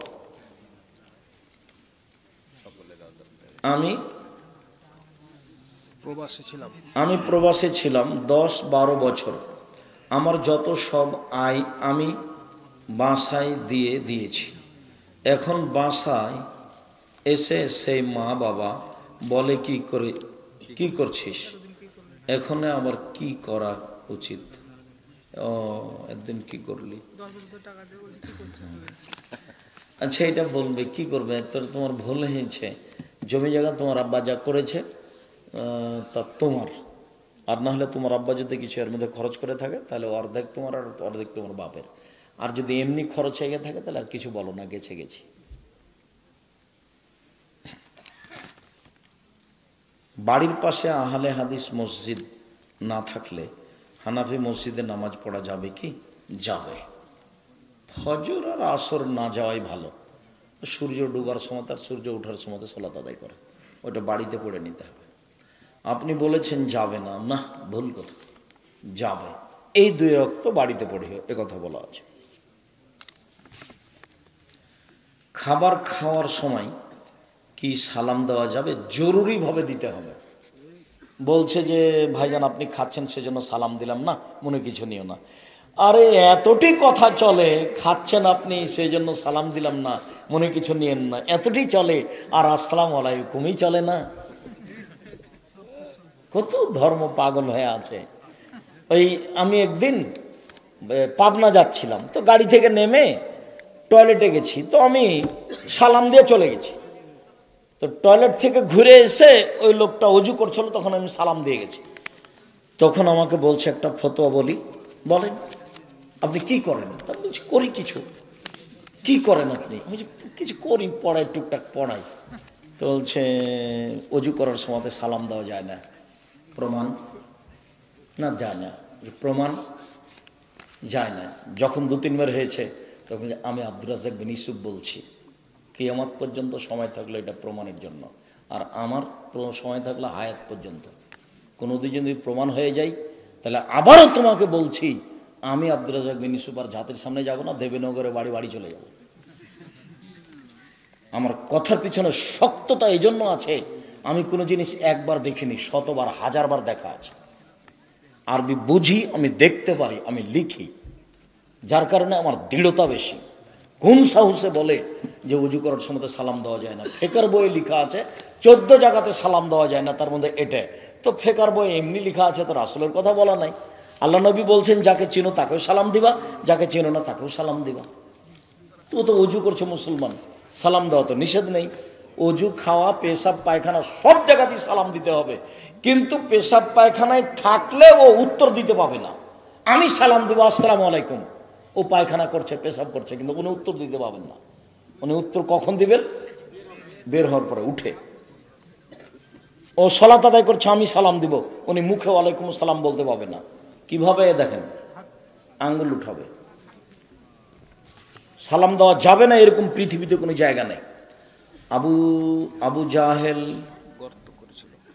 গর্ত করেছিল আল্লাহর নবীর জন্য, নবীকে গর্তে ফেলার জন্য। নবীজি গর্তে না পড়ে আবু জাহেল গর্তে পড়েছিল, এই ঘটনা সত্য নয়। আল্লাহর নবী কি কুয়ায় পানি তুলতে গিয়ে এক ইহুদি বুঝতে পেরে নিজের হাত নিজেই কেটেছিল? না, এই কথা মিথ্যা। মুসলমানের মৃত্যুর খবর শুনলে ইন্না লিল্লাহি রাজিউন পড়তে হবে, কিন্তু হিন্দুদের খবর শুনলে কি বলতে হবে? কিছুই না, কিছু বলতে হবে না। ফিনারে জাহান্নামা খালিদিনা ফিহা, ওটা বলা যাবে না। ওর ব্যাপারে, ও তো মুসলমান নয়, কাজে ওর কোনো কথা ওর ব্যাপারে নেই। ওর দাঁড়ি পাল্লা নাই, বিচারের মাঠে ওর পাপ নাই, এই জন্য কোনো ওজন হবে না, ও সরাসরি জাহান্নাম। যারা খারিজি, যারা শিয়া, তাদের ওজন হবে না, তাদের কোনো পাপ নেই, নেকি নেই, সবই পাপ। তো ওজন হওয়ার জন্য পাপও লাগবে, নেকিও লাগবে। যার নেকি নাই তার ওজন নাই। ঈসা নবী মৃত ব্যক্তিকে জীবিত করতেন। হ্যাঁ, ঈসা নবী আলাইহিস সালাম পারতেন। ঈসা নবী আবার এসে জীবিত করবেন কি, এ কথা আল্লাহ নবী বলেননি। তবে দাওয়াত দিবেন, দেশে কোনো উঁচু কবর থাকবে না, কোনো মূর্তি থাকবে না, কোনো সোর থাকবে না, সব মেরে ফেলে দেবেন, হত্যা করবে, আর কবর সব ভেঙে দেবেন। যতই সুন্দর করে বানাও, স্বর্ণ দিয়ে বানালে ঈসা আলাইহিস সালাম যেদিন আসবেন সেদিন কোনো কবর পৃথিবীতে থাকবে না, সে জারি হোক। ব্যাংকে চাকরি করা কি জায়েজ? জি না। এদেশে কোনো এমন ব্যাংকিং ব্যবস্থা নেই যেখানে চাকরি করা জায়েজ হতে পারে। তাহলে ব্যাংক চলবে কিভাবে, সেই চিন্তা তোমার কেন? আর একজন দিয়ে চলবে, অমুসলিম দিয়ে চলবে, নিরুপায় হয়ে টাকা রাখবা। ইসলামী ব্যাংক বা অন্য ব্যাংকে টাকা একই কথা।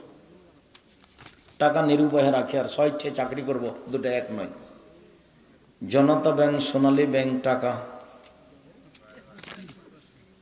মোহর ছাড়াই বিয়ে হয়েও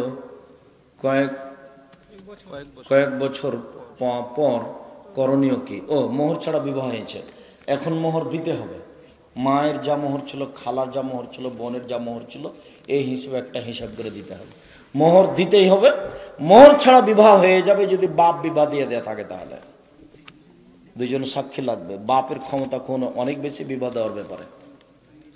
বেতের নামাজে দোয়া কোনো ছাড়া অন্য দোয়া পড়া যাবে? জি না, সূরা ইখলাস পড়া যাবে না। বেতের নামাজে দোয়া কোনো পড়া যায়, দোয়া বেতের পড়লেই দোয়ায় কোনো পড়তে হবে, এ কথা ঠিক নয়।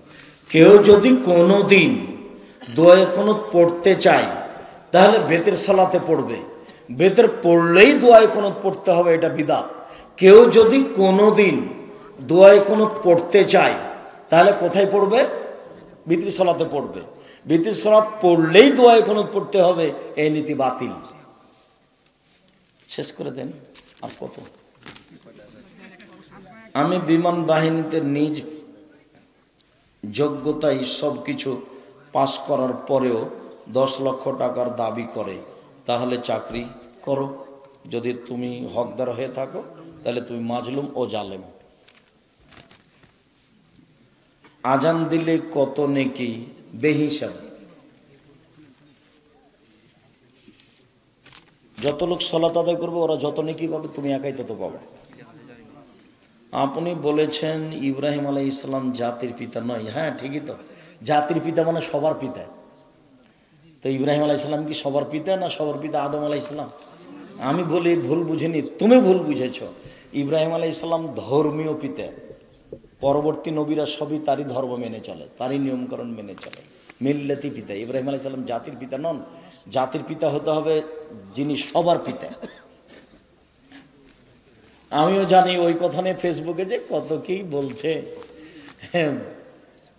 এক পেশা আসে যায় না। আমার ভিতরে কোনো সময় দুর্বলতা কাজ করে না।